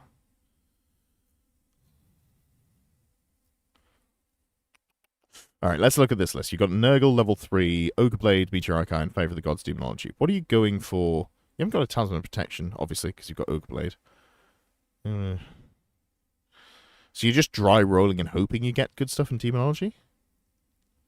I don't think this beats other... Like, if you don't get Demonology, does this beat Dragons? I don't think so. Don't get AP on the Stomp anymore? Oh, that doesn't matter. You've got Meteor Archine. That's irrelevant. Then you've got this, which is... What am I missing here? MR2, I guess. Although maybe we don't need MR on there. 469 points feels very cheap.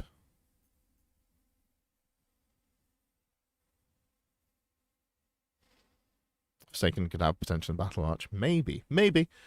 They are pricey, but you don't need as many of them. It's harder to pick them up in that sort of game mode. Marauder Horseman. Sure, that looks solid. Yeah, I mean, like, in terms of... I don't know that there's much that you can tweak here in terms of what you've gone for. I don't like this model. Because you're dry rolling 3 spells on Demonology. And that just doesn't feel like it's going to get there. Like, you've got a 50-50 chance on getting Demonic Vessel. And, like, what are you taking in the lore? I assume you're taking the Nurgle spell to give you +1 toughness, which gets you to T6, which is fine. And, like, you're hoping, I guess, to roll into Demonic Vigor as well. So, like, the turn you go in, you can be T7. It's a lot of moving parts to get there, but theoretically, then the Dragon's wounding you on 4s and the Rider's wounding you on 5s. Of course, that falls apart the second that it gets to their turn, and they also dispel, like, the Remains in Place spell. But, like, I see the value in that. Demonic Vessel is obviously good. Going to 6 attacks, Strength 8, AP 3. That'll cleave through. But if you don't have that, like, into most Dragons, you're, what, hitting on 4s, wounding on 2s, to be fair. I forgot you were Strength 7. Strength 6 base.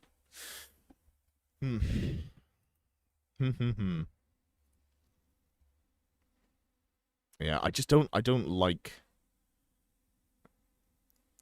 It feels like you need to be like a level 4 with the +1 spell known to get the consistency on the spells.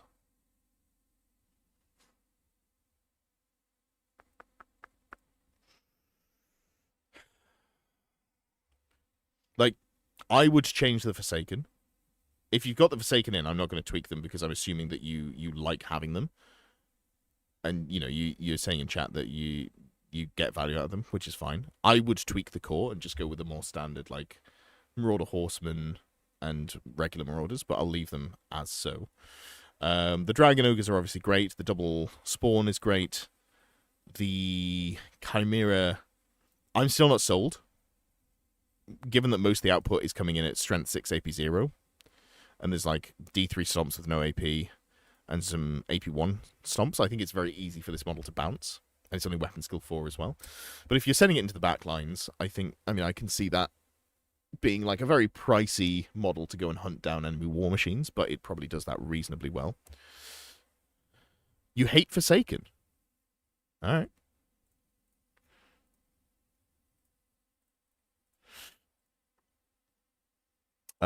Yeah, let's just go... Because the other thing about this starter list is, as well, you can very easily get the +1 to go first, like, very consistently. Because you're going to put a lot of shit in ambush. Or, like, have the flexibility to put lots of stuff in ambush. So we can just duplicate this unit as well. Second unit, Marauder Horseman. Boom. And then we've got 112 points remaining. So we'd probably go larger on these, like 7s, and then go for one unit that starts on the board. This unit here is the least valuable one, in my mind. Like, you probably go... how many points are we on? Can we go down to this? Yeah, cool. So I'd go 1 with Skirmish, 1 without Skirmish in reserve. Because you can only have 2 out of the 3 with Skirmish. So one of them coming in the back line probably wants to go open order, because that's usually going to be fine. Then you can put the Skirmishers on the board as well. This is the least valuable of the 3 units, but it's still fine with 72 points. So you could go 776 or something like that. That'll just get you there. The Dragon Ogre's fine. Like, I get what you're going for with the Chimera. And to be fair, you've got a Dragon and doubles Giant Spawn, so it's not easy to pick it off immediately. I'm just not sure if I'd go for the Magic Resist on the Exalted Champion. I'm not worried that you're going to get Vile-Tided anymore, obviously. That's less of a concern. I kind of am worried that you're going to get Miasmic Mirage or Itchy Nuisanced. I think there's still value to the MR2. I think I'd still pay for the MR2. And then this character here, I think it's just too inconsistent to do what you want it to do. But I don't know how you get there.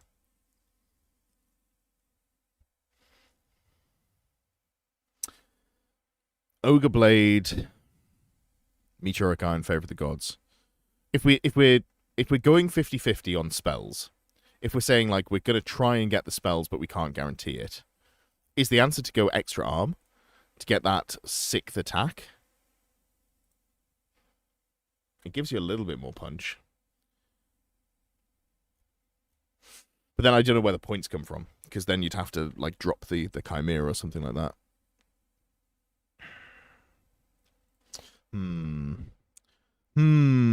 I don't have a good answer for the Demon Prince. Like, you could obviously go level 4 and drop Meteoric Iron and go for the Spell Familiar here, and then go for like a second Favor of the Gods or something like that. You're very consistently getting the spells you want. 5 out of 6 times you're getting the thing, you know, the key spells that you're looking for. But it's not then... Yeah. The answer is 3 dragons. Well, I mean, it's not 3 dragons. How good? And I'm not saying that this is better than an Ogre Blade, but what if we went Cackling Blade, Favor of the Gods? We do have to drop the Armor of Meteoric Iron here, which, you know, sucks. But you can go Lore Familiar. We lose the Nurgle spell. That also sucks. At which point, like, maybe you don't even go Nurgle. Although, you know, if you're trying to fight monsters, that does have value. But here, we've got guaranteed Demonic Vessel, which means that your Strength 8 AP 2 with the Cackling Blade. That's something. It gives you the consistency. I'm not saying that I think Cackling Blade is better, but I'm saying that the whole package might be better than going Ogre Blade. I like Ogre Blade, but this is also a more take-all-comers build, because you're not leaning on the multiple wounds, you're leaning on the fact that you've got 1,000,001 attacks. You're averaging, what, 8 to 9 attacks? It's not bad. Although, you know, if you're hitting a dragon on 4s, even with the Ogre Blade, if you're hitting the dragon on 4s, what's the best case scenario? You've got 6 attacks hitting the dragon on 4s with the Ogre Blade because you've Demonic Vesseled. You're wounding on 2s, 2.5, straight through the armor save, 5 at ward save, 1.7-ish wounds. Do 3.5 wounds to it. Like, I feel like the Ogre Blade doesn't kill a dragon anyway. So is it better just to go Cackling Blade? Probably less good. You can go triple Manticore character, 1 Chaos Lord and 2 Exalted Champions. You are correct. That is less good.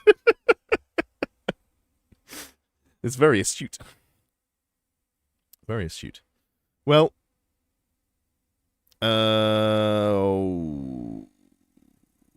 slight issue here as well, points-wise. Because we're 5-5-6, so we can drop 6 points here, but we're 8 points over.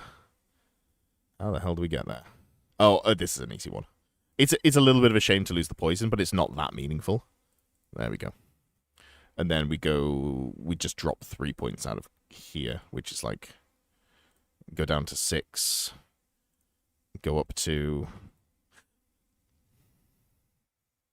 I feel dumb. Oh, I didn't give this unit shields. That's going to soak up a lot of the points. There we go. Jobs again. Bish, bash, bosh. Something like that.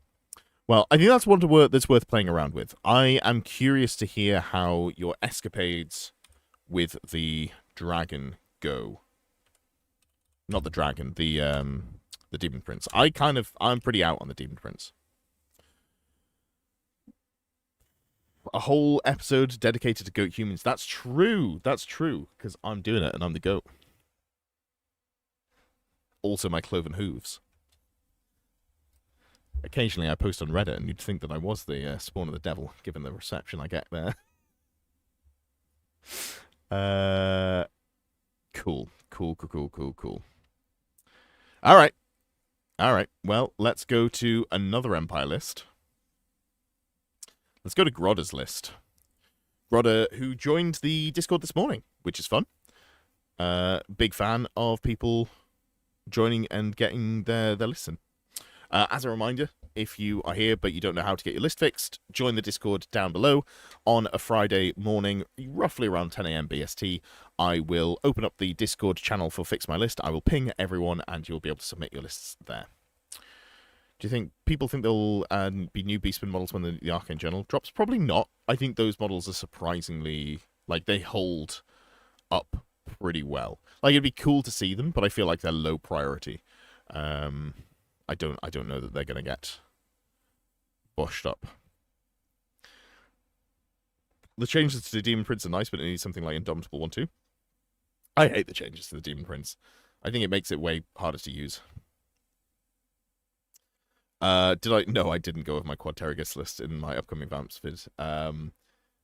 It's not fleshed out. It's just you can go 2 Terrageists in rare, 2 Vargeists in special, and then 2 characters with ward saves, with just Strigoi Guild Kings on Terrageists there.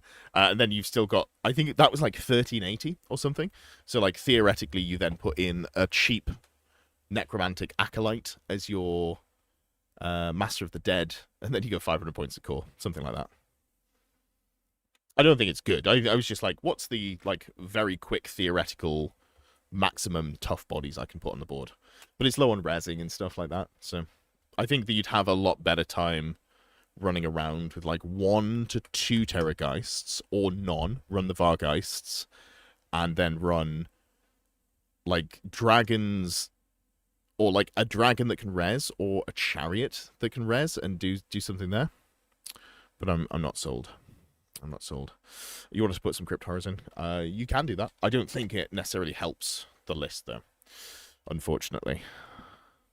I don't think they add anything outside of like all infantry scoring. I don't think they add that much. All right, Grodda says, started back at the hobby this year after a couple of decades off, offering up my attempted rewrite of a 2,000 point Empire Grand Army I played in a marathon session with my friend and getting absolutely spanked by star cannons. The main changes are mainly dropping a cannon, interesting. They never seem to earn me back their points investment, although that probably has to do with them making themselves an immediate priority target, and the fact is Dragon has double opal in it. That's fair, but also I think there's maybe positioning errors that you've got there. You can protect cannons reasonably well, or you can put them out on the flanks. If it takes your opponent until turn 3 or 4 to get into your force because it went all the way over to one flank to kill a cannon, that's not the end of the world. Like, that's 125 points well spent. Main issue was dealing with T6, so I've added a steam tank. Okay, let's have a look at this. So. Okay. Unfortunately, I think, so just in terms of like trying to write the most competitive Empire list, I would say they are a faction with some things that are strong, but overall their level of power is lower than a lot of the like really good factions. I don't think they're awful. I think they're playable. But the way to make that work is I think you have to really lean into the things that are good. So by going like one of each thing, unfortunately, I don't think you get the value that you're looking for. I think it's a little difficult to get everything out of them that you want to. So steam tanks, I get the value of. They're a decent roadblock. They're not bad. But if I'm running a Hellblaster volley gun, I think I want to run 2 Hellblaster volley guns. So I would lean more in that direction. And then you said you dropped a cannon. I would just go 2 cannon, like 2 more cannons. So go 3 cannons. This is dull. And, you know, as always, feel free to take as much or as little advice from this as you like. Chone it up or down as you prefer. If you want to put the things in that you like, absolutely go for it. Engineers, absolutely want maximum engineers if you're running Hellblaster volley guns. They're also good for cannons as well. Absolutely. Okay. So, what else have we got? We got this unit of veteran state troops, full command, Griffin standard, shields, good stuff there. Unit of archers, 14 of them with scout. Scout is fine, but you're giving up the +1 to go first. And this list actually has surprisingly low numbers of drops. So we've got the artillery for 1, road wardens for ambush, and then we've got the state troops for 2, the archers would be for 3, characters for 4. So I really don't like scouts here, because you're giving up your +1 to go first, and if you want to have the best chance of actually blowing your opponent off the table before they get there, scouts is a hindrance. I also am not a fan of these small units of missile troops. I'm not opposed to a slightly larger unit as a scoring unit that doesn't take a drop. I think that's an interesting angle to go down with, so we'll change that over to 12. Missile tanks, steam tanks are so sexy though. Yeah, I agree. But if we're like, hey, my friend is bringing double dragon. I think he said double dragon. Star dragons, plural, yeah. His friends playing tournament high elves, I have to give him the tournament empire list to beat him with. That's where I'm at in my head. I'm like, okay, your friend's like, hey, I'm bringing a very cutthroat list, or like, cutthroat is maybe the wrong word. I'm bringing a very efficient list that you have to bring a very efficient answer to.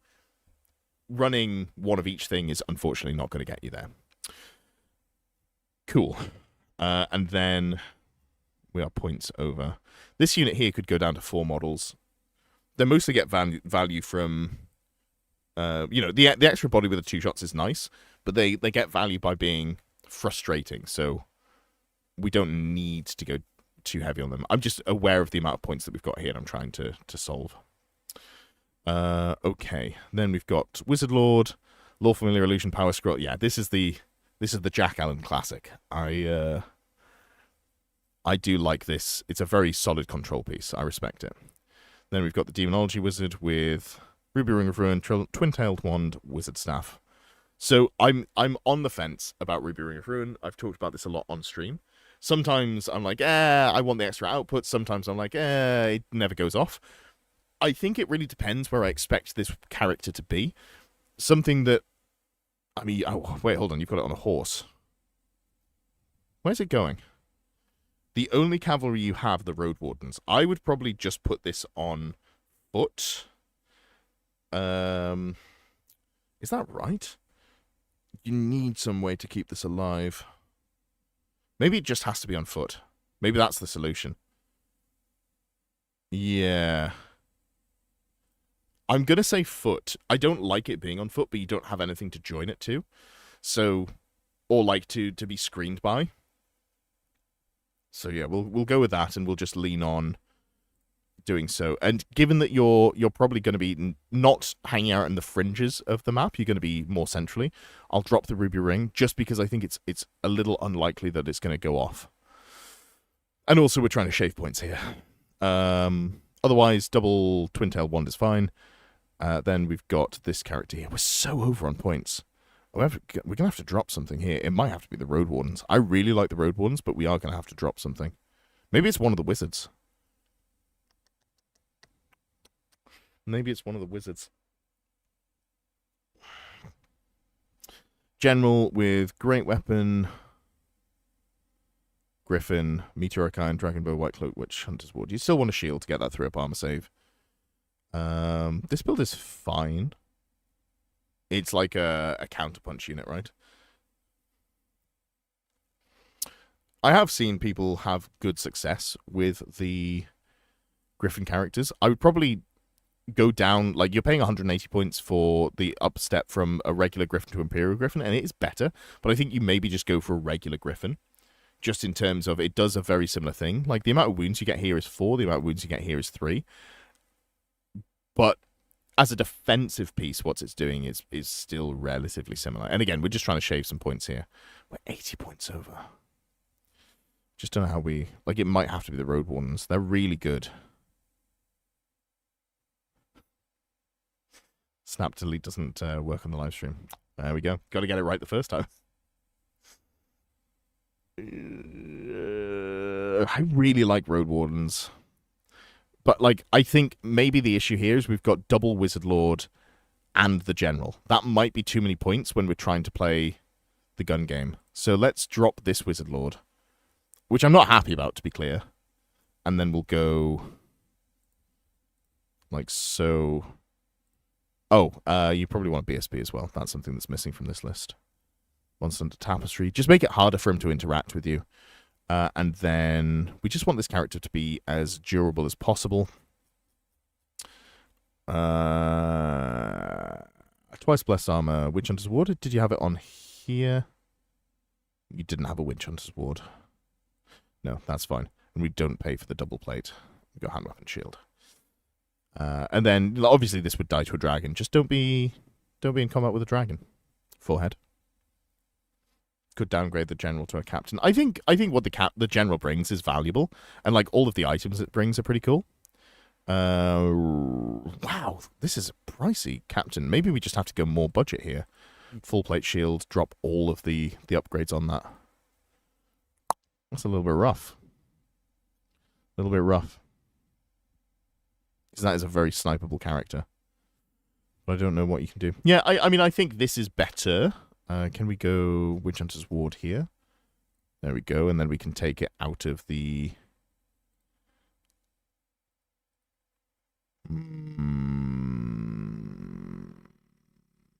Just don't have the points for it. Just don't have the points for it.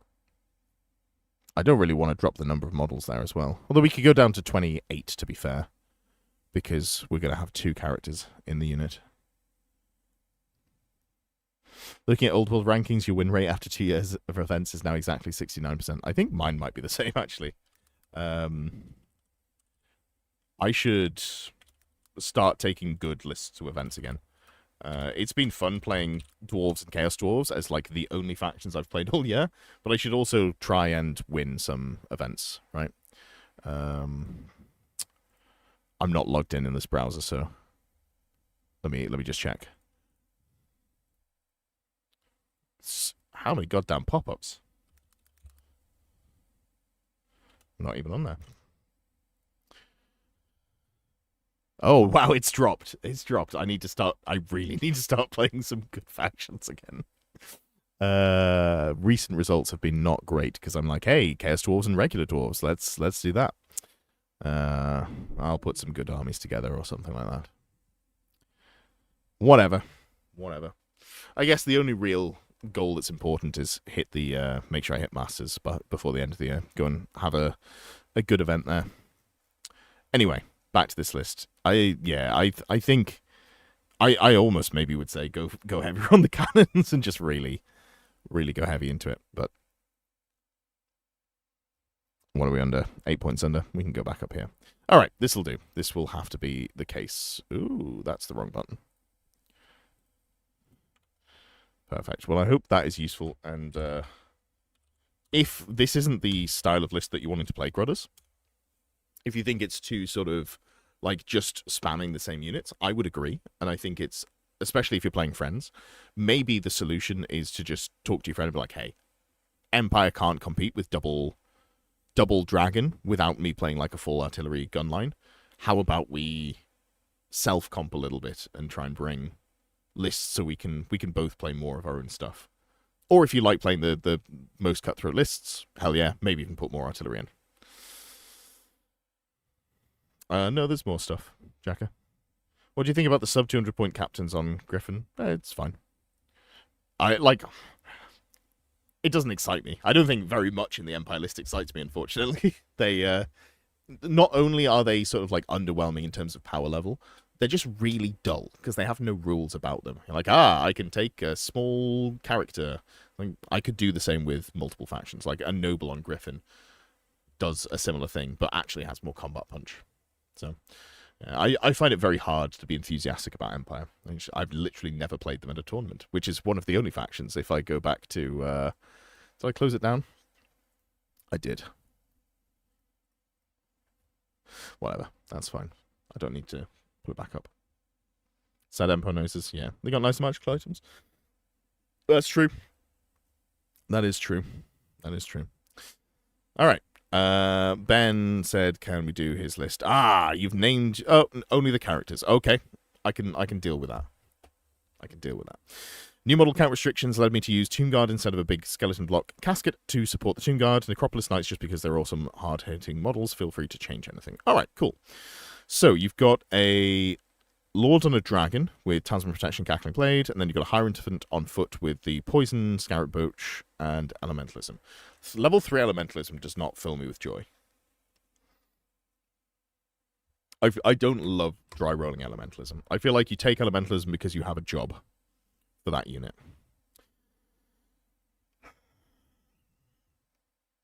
Tomb Scorpions are ambushes. Necrosphinx can fly. Casket of Souls can no longer reserve move. Necropolis Knights are also ambush, right? Do they come with ambush built in? No. Ooh. Okay, so this is a unit that needs reserve move. That sucks. Because I was going to say the only thing that you really need to have reserve move is the Tomb Guard. And then you could give them Banner of the Desert Winds, and that would do a job. But this unit would be so sad without reserve move. I can't believe they don't get ambush. Why not? What's up with that? Okay. What do they get? So the unit has Cav Spears, which with Totem of Wrath is Strength 4, AP 2. The Necroserpents have Lashing Tails, which are hand weapons. They don't have... I'm sure Kapesh is on the Riders only. It's obviously not in there. It's in the Ravening Hordes. It's in the Ravening Hordes, you muppet. Let's have a look here. Okie dokie. Necropolis Knights. Huh. Kapesh doesn't say the Knights only. Let me just make sure that Kapesh works the way that I think it is. Because it's all hand weapon attacks, right? All regular hand weapon attacks get AP 1.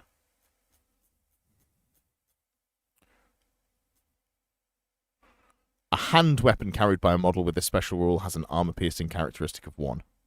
Single or... Oh, it does not apply to the mount. Okay, so it's got the disclaimer in there. For a second, I was like, hey, does this make them, like, not terrible? If they had AP 1 on their 3 attacks there, I'd be a little bit more interested. There'd be, what, Strength 5? Shame. Shame. So the Riders have Cav Spears, which are AP 2. The Great Weapons, AP 3. The unit attacks, AP 1. Yeah, I don't know. I don't think it's adding great value. I think if this unit could ambush, I'd feel a lot happier about them. But you can always put like one unit in that is kind of whatever, and you'll still have a decent list. All right, so we've got single dragon, single necrosphinx. So we've got some range pressure. We've got the Tomb Guard. Okay, so you're missing... I feel like you're missing a lot of composite parts here. So you need a BSB, because that unlocks a lot of your ability to do things. Like, it unlocks the res and stuff here. So you definitely want to have a Battle Standard Bearer. And they don't have to be super expensive. Like, now that you can't bounce all the wounds in the world to them, I think just giving them, like, a Charm Shield and a Great Weapon or something like that is fine. Standard-wise, theoretically, like, I would be looking at Banner of the Desert Winds, giving you a unit reserve move so we can drop, like, take a Lore Familiar, for example, with this character, I think gives you a lot of flexibility. The Necropolis Knights are a problem there, but we'll talk through the options. So the Royal Herald, I think, is very important to have. You know, getting that My Will Be Done very early is nice. And then, if you're taking the Brick of Tomb Guard, I would support them. Like, you're obviously putting a Royal Herald in there, but if you're doing that, you may as well take a Necrotect. I personally would go like this. This would be my setup here.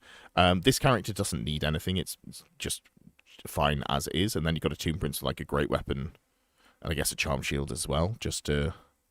Like, we're putting a lot of points into the unit, but suddenly that unit goes from being mediocre, not that tanky, not that punchy, you can't res that many of them, to they're going to move an average of 12 inches of turn with the Tomb Prince, and they're going to have Hatred and extra attacks +1. I think that bumps them up very significantly. But the problem is, if we're doing that, the points come from the Necropolis Knights. Like, I think everything else in the list is good. So I'm going to take these out, and I'm going to tell you what I would do in terms of writing this list, because I think this is hindering your ability to make the core work for you. But if you want to run them, just run them. Like, you know, it's cool to put that sort of unit on the table. I'm a big fan of the rule of cool. We'll sort that issue in a second. So if we're going down this line, we're going to give the priest... Wait, hold on. Scarab Roach isn't poison. Isn't that the thing that lets you bring stuff in closer from beneath the sands? Yeah, it is. Okay. I don't hate that. But I do want to drop it and take a lore familiar. And then you'd probably take like a power scroll or two to make sure you're getting the spells off that you want. Let's go 2 for now. What do I think of the Scorpions with the Scarab Roach? I think it's interesting. I don't hate it. I think getting them actually where they want to be is a little difficult because they don't have reserve move. So you bring them in and then your opponent just marches away from you like, that's a problem for me. So yeah, I think that's absolutely fine. This would give the BSB, because we're no longer taking reserve move on the wizard. We can then go for Banner of the Desert Winds.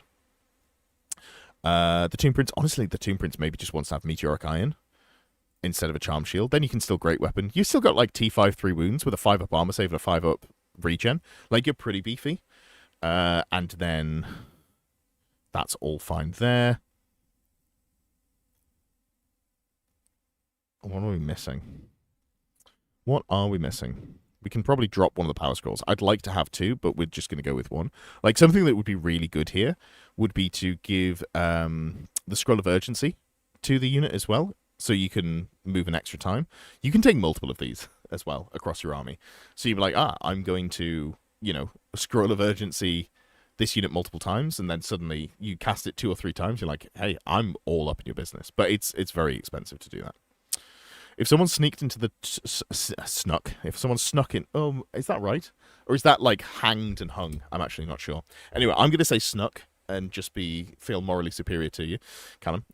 If someone snuck into the tombs and glued pink afros for every skeleton, do you think they'd notice when they wake up? You've come to the competitive channel to ask a lore question, and that was your first mistake. I don't know. Would be my answer there. I truly have not a clue. We do have to bulk up the numbers slightly to make it so that this is legal. So if we go to 14 and then we drop this down to 24, that does the job. So, like, this would be, I think, how I'd go down this line.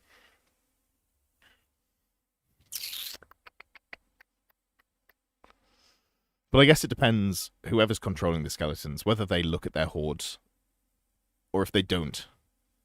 Because I feel like the characters are the ones with sentience, right? Anyway, yeah, so this is how I would do it. I like this build, by the way, on the dragon. I think that's fine.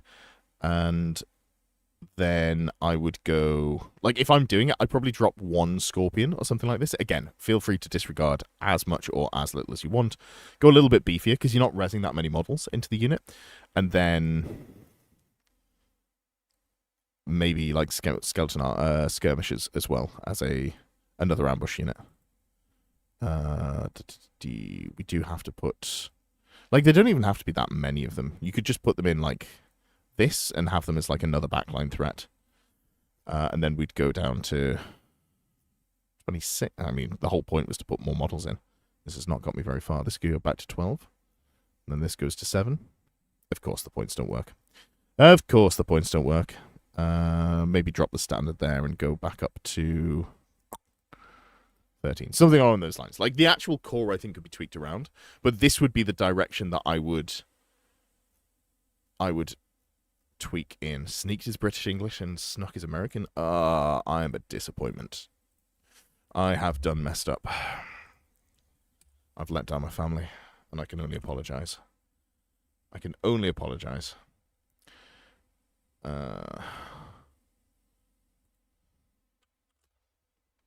All right. Again, as mentioned, if you want to run, the Necropolis Knights and stuff, I don't think that's a bad setup. I think it's just limiting you points-wise on what you're doing. I feel like you're trying to do a lot of things, and I would focus on, you've got the good combat character, you've got the Necrosphinx. Honestly, maybe the Casket of Souls goes away, and you go for a second Necrosphinx, because it's kind of hard like if you're being aggressive, it's hard to get the Cascade of Souls to stay in range and not to get, killed. Tomb Scorpions are good. The general core was fine, but if you're doing Tomb Guard, I think you probably just go like lean into the 3 support characters. If you're not doing that, I think that's fine, but you probably also just don't care about Tomb Guard. You maybe go Tomb Guard and just go hand weapon shields and make them tanky. Or maybe just go like a couple of units of Skeleton Warriors. So there's a lot of ways that you can go with it. I think you just had like one too many idea in there, and you wanted to focus on like, if you're doing 3 things or 4 things, let's say I think you were doing about 4 things, maybe focus on 3 things instead, and just make them all a little bit better. That would be my advice. But like the actual army itself idea, like it all works. Cool. All right, we got Jacob's Nuln, and I think there was an essay with this one.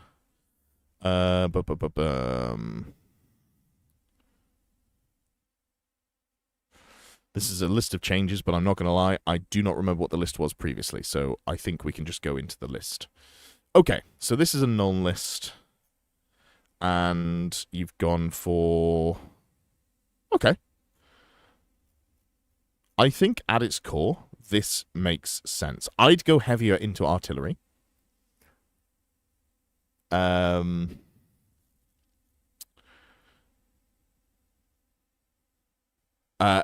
say an essay, hardly. If it can't fit into the notes on, like, so what I do, here's the next one, for example. Anything that can fit in here is good context. Anything else is an essay in my book. Okay. So, in terms of, like, looking at the baseline, I think this is all good. Like, these are all great choices. If you wanted to, like, squeeze more efficiency out of it, you'd go for more artillery. But I think this is not bad. Like, obviously, I've seen the Imperial Ogres before. This is 250 points that you could put more into more guns. But if you want to play them, then this is a pretty solid setup. I think I do like the hodgepodge of weapons, range weapons you can give them. They are very pricey. Like, we're paying 18 points for 3 range weapons, but also this unit is 247 points. So, like, how much do we care about 18 points worth of guns increasing the cost of it? Like, that doesn't fit. When you're comparing it to the cost of the unit, that doesn't feel like a particularly awful spend. Although I think with the ballistic skill, it's a little... Yeah, you're taking it for effect and making it fit in with the Nuln, right? That's the goal there. Outriders. Okay, so there's a lot of characters here. So you've got Engineer.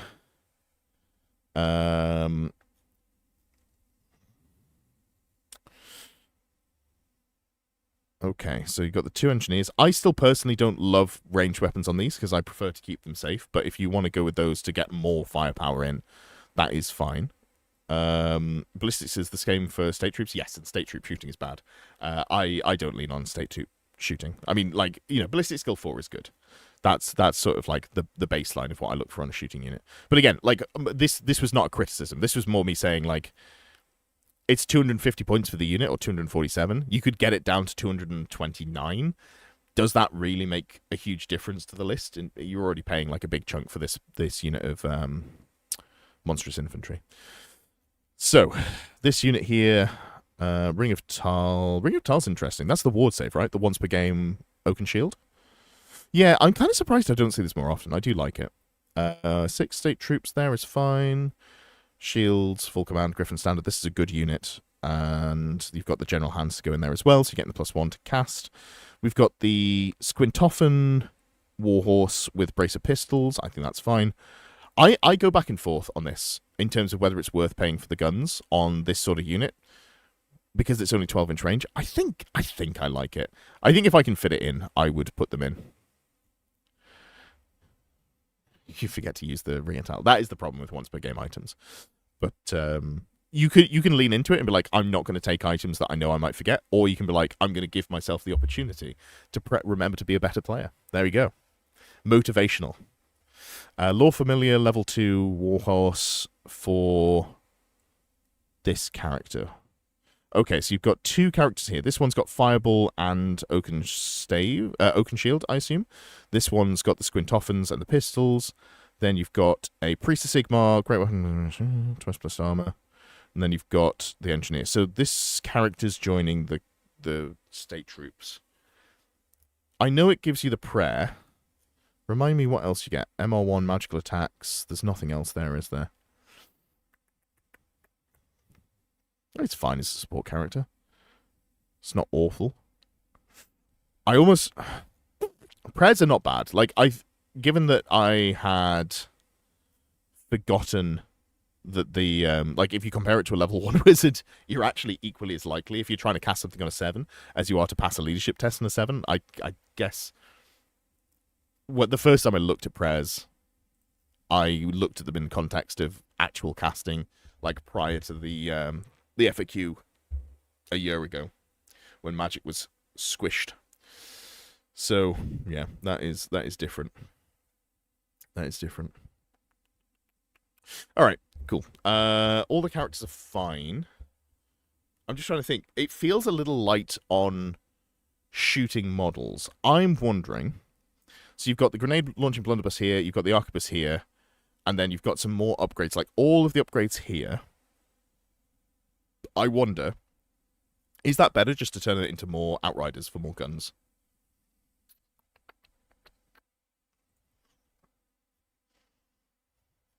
Like, that's fine. Tokens at the start of the game. Tokens make sense. Yeah, and opponents don't get a chance to dispel prayers. That's true. That is true. I do like that. I think if I do the foray where I'm going to all 4 of them, maybe I'll make one of them Empire, and I'll take a priest, and I'll take the banner that gives them veteran, because that was such a good shout. I think it was Mathia who spotted that earlier. That suddenly feels like really, really genuinely useful. I'm still not in love with the prayers, but like a ward save against shooting is not awful. Like, it's pretty decent. I don't hate the choices you've gone for. What I'm looking at here is, I think I would like more artillery. I would like more outriders. I don't think these are bad choices, but I'm wondering if it's more efficient to cut all of the support items and then just put in more outriders. But really, I think it's the ogres that are limiting the points here, in terms of, like, I'm looking at this and thinking, can I get more shooting in? So I think if you're keeping the ogres, I actually don't know if I'd change anything. If you wanted to be efficient, you could drop the heavy armor here, because theoretically this character should never get caught. There's a 3-point saving, and you're 1994, so you can get one more state missile troop, I think? No, there's 7. Of course, there's 7. I'd also like another engineer. Like, actually, that I might say would be a better increase. I think this... So let's drop the Von Trick shots. Let's drop the grenade launching blunderbuss here. And let's go for another engineer. And then we have to cut 4 points somewhere, which is very doable. We could do it from core. Maybe you just go down from 6 to 5 on the state troops, something like that. And I think I like this more. The reason being, engineers, because they can double... So they... Obviously, they're great. The way you sequence engineers, if you can keep your stuff together, you sequence engineers by you shoot your cannons first, because if they misfire, you need them to not misfire. That's important. Assuming that you haven't wasted any rerolls on fixing the misfires from the cannons, you then go... Well, I mean, you shoot the Hellblaster volley guns anyway. So you shoot the Hellblaster volley guns, and you use any rerolls that you need to, but then you also want to give your ballistic skill to the Hellblasters as well. So ideally, you want to have 2 engineers in range of each Hellblaster volley gun. So you'd like have it so that one's in range of 2 and one's in range of each one. And that way, you're near guaranteed to be shooting both Hellblaster volley guns at ballistic skill 4 if you go for that extra engineer. And I think that's worth squeezing points out for. But yeah, I don't think I'd make many changes. Obviously, like, people have pet units. I think if you cut this pet unit, I'd go maybe another cannon, some more outriders, and then maybe a little bit of juice in the character slot. But if you're not doing that, I think this works pretty solid. Yeah, I don't really have much to change there.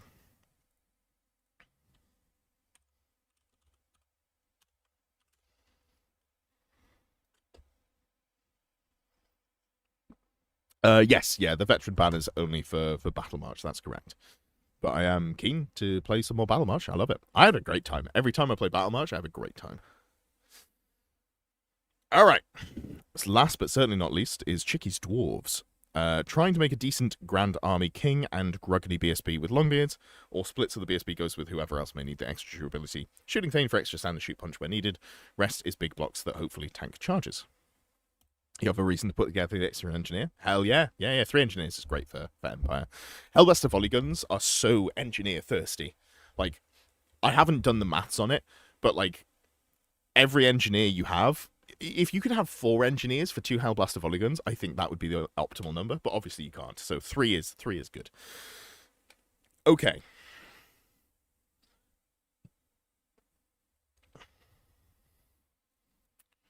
Okay. The problem with dwarves, and this is not a problem I'm happy about, is they're very hard to they're very hard to make things happen with. If your opponent chooses not to engage with you, play the mission and hunt off things to the outsides of your list, it's very, very hard for dwarves to stop that without bunkering. And if you bunker, you lose the game because you've lost on objective scoring. So that's kind of the lens that I look through this through. And I don't know what the solution for this is. And I don't know if I need to talk to Richie. I've been talking to Richie a little bit recently, Dowie After Dark, and he's on the comeback. He's going to be, releasing content sooner rather than later. Although soon TM, I don't know when that is. Obviously, there's a lot of run up with England as well, so it might be post WTC. But I'm really looking forward to get to hang out with him again and recording more videos. We used to do quite a lot of stuff together prior to various life events for both of us. But I don't know if he's got a solution. And if he did have a solution, he might not be able to talk about it thanks to WTC. But I don't know how you get there, is the problem. That's kind of like the core design problem with dwarves as they stand. I don't know how you get to the point where you're like, I have a dwarf list that if my opponent decides not to engage with me, I can still play the game. That's kind of the core design philosophy that I'm coming at it from. Within that realm, we can make a good combined arms list that if people engage with you, will play well. And I think that's what we can build towards, but it just means that it's a very drawish army. Make a move for. Will that be enough? Like, if we think about all of the aggressive... Like, infantry, I think, is inherently flawed in this edition. And this is... I need to not go on the same soapbox rant that I do every time infantry comes up. But infantry is inherently flawed in this edition, which... Swift Stride is so strong, and their ability to actually close gaps compared to the faster units is so poor, and Hero Hammer is so prevalent and monsters are so good, that if you don't have the ability to pick up a unit of infantry and put them where you want them, a la TMP plus reserve move or Steed of Shadows, it's incredibly difficult to get value out of your infantry if you don't also have other things. Like, I really like Chaos Dwarf infantry, but I can also rock up with some, like, good tanky shooting units, and then also, on top of that, a couple of flying monsters. And they're not dragons, but they're not, like, far removed from dragons. I can still put pressure on the game there. So that's kind of the issue that I see with dwarves. I don't know how you fix it in this edition. Partially, I think they just need to fix the disparity between infantry and other things. If infantry are bad, the full infantry faction is very difficult to do. I was hoping that units would lose Swift Stride. Yeah, it feels like it might just be like an addition change thing, but that's a way out, right? So I'd love to see something trialed, even if it was just like hey, we're going to do something like what I've heard from Age of Sigmar is they're like, here's a general's handbook, here's a mission pack for a year. These rules are better. These rules don't exist, or something like that. I don't know the full context of it, but they make limitations for you for the next upcoming year, and I think that would be interesting. Like, hey, Swift Stride no longer does what it says on the tin. That'd be something. They need easier access to reserve move, or they need 2+ save as basic. Yeah, but I don't know. Like, I have thoughts about dwarves, and all of them make me sad. That's not true. I really like X-Force. I just don't know where the damage comes from. I need to play more of it, but yada yada. Give us back the anvil, maybe. Yeah, the anvil has been put into the ground. Anyway, Anyway, let's have a look at this list in the context of that, which is, I hope, not to put you off, because dwarves are so cool. They're one of my favourite factions. I'm so pleased that I now actually have a dwarf army. I just hope to be able to add to it down the line and play a grand army dwarf faction, because I like the concept of the gyrocopters and herocopters running around and doing all the shooting. I think that's fun. This plays to like personal strengths for me as a player and my playing loads of Tau, but I want to play rank and flank dwarves. That's what I'm looking for. So I think being able to play them in Battle March will be very fun. Foray will be very fun because, at smaller points levels, people aren't running dragons. Okie dokie. So. Double cannon, you've got one with Rune of Forging and Rune of Reloading and one with just Rune of Reloading. I think that's fine. I'd maybe be tempted to go double Rune of Forging instead of double Rune of Reloading.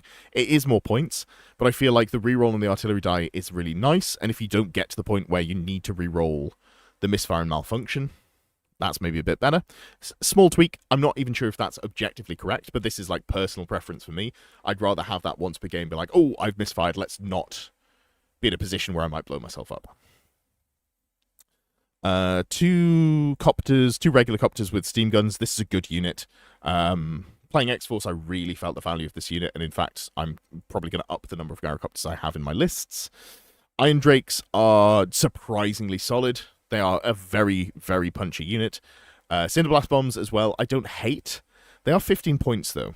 It's D6 plus 1 hits if it hits.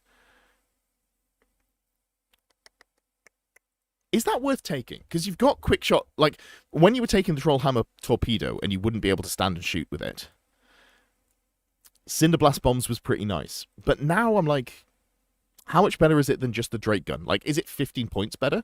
Or would, like, an extra body be better? I don't know. It makes the stand and shoot so spicy. I agree, but the stand and shoot's kind of already spicy. It is only more strength 5 AP 1 shots. So if you're taking the strength 5 AP 1 shots anyway,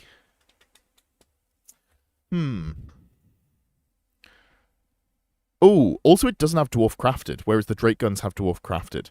So you're shooting at -1 to hit, which means that you're going to be hitting at 3s, the same as the rest of the unit. It's not the end of the world. Hesitation's interesting. Do not count as having charged. So that gets rid of Furious Charge, which is more prevalent. It gets rid of Frenzy, which is bad. It gets rid of Lances. Yeah, Hesitation's good. Confusion's decent as well, but I think Confusion doesn't do as much for this unit, right? Losing the initiative bonus is kind of whatever. Disordered is initiative, isn't it? Off the top of my head, yeah. Fucking Disordered and the other one. They keep making rules for the game which have all start with the same, that are in the same phase, that have the same starting letter. And I am minorly dyslexic, and that means that I jumble up the names. Like, the movement phase maneuvers are worse. Reform and all of the other bits and pieces there drive me nuts.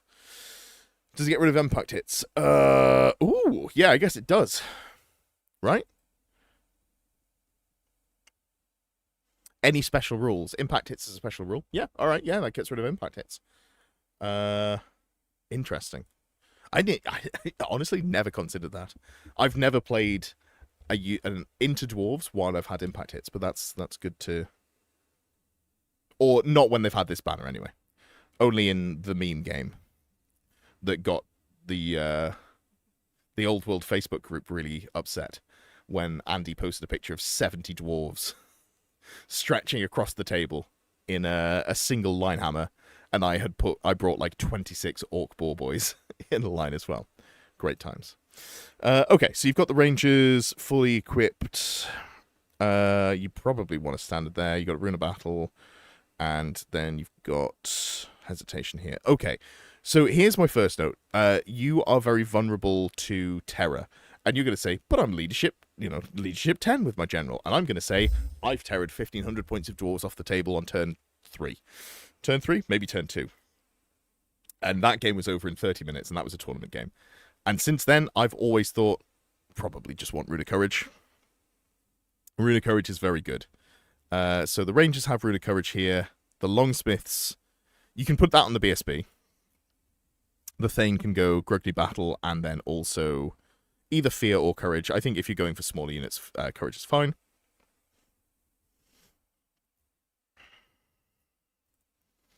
Not being able to put Courage on here kind of sucks. And I don't have a solution. So maybe you just have to roll well on this unit and hope. Because there's nothing that you can do to make them not susceptible to it, so you're just going to have to suck it up, I guess. Okay, so King, what's the build here? Preservation, Smiting, Might. Sure. I don't think you want Might. Might for +1 strength is cool, but what you probably want is... Oh, you can't take Grommel because you're not roll... Ooh, you're not roll Clan. So you've only got the 4-up armor save. That is rough. Okay, Rune of Might will have to do then. It could be Rune of Fury. +1 attack or +1 to wound. What's the maths on that? You've got 4 attacks. You're hitting on, let's assume, just into like a regular elf dragon. You're hitting on 4s, rerolling, so you're getting 3 hits. So each hit is 0.75. Each point of strength is +1 to wound. You go from half, so you go from 0.35 to... maths, my brain is too cooked at this time of night. 0.5. Why did I have to do that on a calculator? That is embarrassing. Okay. So you're getting either 0.35 added or you're getting 0.15 added per attack, which adds up to 0.6. So it is better to go the plus strength into specifically monsters, but the Rune of Fury gives you a little bit more chance to spike, and it's also better into regular infantry. I think even though the Rune of Might is better into monsters, just being like to your opponent, I've got 5 attacks here that are d6 damage with a great weapon. I think that's enough to just scare them. Yeah, that's good. Then we've got the Thane with the Bursting Flame. We've got the Thane, BSB. Like, honestly, mate, do you, like... I don't think you combine them, actually. And then we've got Spellbreaking, Master Rune of Balance. I'm curious as to whether you just drop the Rune of Balance. Like, it's nice, but also... No, the meta's still very spell-heavy. Still very spell-heavy. You get your 3-up armor save here. Cool. Yeah. All right, cool. So you're missing Runes of Passage. That's the big thing that you're missing. So we'll go... The Runesmith's going to go for a Rune of Passage because it can combo with its other items. And then we'll go with the Thane with a Rune of Passage as well. And that is 2 units that have Rune of Passage there. The Rangers have Move Through Cover built in, I believe. They should do. Yeah, they do. Cool. So they've got Move Through Cover here. And then you've got Move Through Cover on the Runesmith. And although that's probably going to join the Rangers, right, actually? Ooh. Maybe it'll join the Longbeards.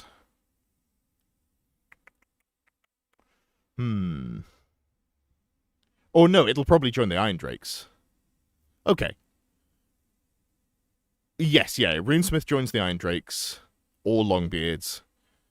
The Bursting Flame joins the other unit. Okay, so what we're going to do, we're going to take it off this character, and we're going to put it on the BSB. And I think that gives you the best spread of where you're going to... Sure. Okay, that'll do. That'll do in terms of setup of item runes. Move Through Cover is really nice, and it's one of the only ways you might ever get a charge as a dwarf, if you're in cover and your opponent tries to charge you. Lighthammer OP, it's the moral way to play. Damn right. Can't run a unit of 70 Rangers anymore. Thanks, Games Workshop. Then we need to drop 54 points. We probably drop it from core, right? So, theoretically, the King and the Thane go into the Longbeards. Question mark. So that's an extra 5, so that's 22. If you're going 6x4, okay. Drop like 2 here, drop 1 here, drop 1. Kind of not happy about dropping points, but yeah, I think something like that. I think the general, like, you could play around with the numbers here. You could play around with the runes on the cannons. I think those things are all open to interpretation. You could drop the Cinderblast bombs if you wanted more more bodies. But I think in terms of like just making sure you've got the Rune of Passage on is the most important thing, and also the Runes of Courage are very important to have. You can put Rune of Passage on the champions. You can, but like we're not struggling to hit the core allocation. So that's the main reason that I was putting it on characters. Or were you just meaning in terms of I can put it on the characters and that gives you the flexibility to like make sure it's in the right place? In that case, feel free to like change it around. But remember that you can't have duplicates of the same rune setup in each slot. So one of them probably has to go on the runesmith. The reason being, the runesmith has what are they called? Talismanic runes already, so then you're not just running two like flat runes of passage. I really like the rune of passage on this Thane as well. We haven't got it on there, but I like it on this character, so then it can move around woods a little bit easier. Gives you a little bit more flexibility. But yeah. Well, that is that. And that is the end of the 10 lists for this evening. Thank you all for tuning in. Hope you're all doing well. Hope you're going to have a great weekend and all of the above there. I think that's it for me. You're welcome. You are welcome. And yeah, there will be... I might put the... I'm still on the fence about when I want to do it. It doesn't really matter, but I might put the VC Renegade video out tomorrow. If I put it out tomorrow, I would expect like 1 o'clock in the afternoon BST, so lunchtime. And then I'll just swap around my schedule a little bit, so the short that I was going to put on Saturday can go out on Sunday. But hope you all have a good time, and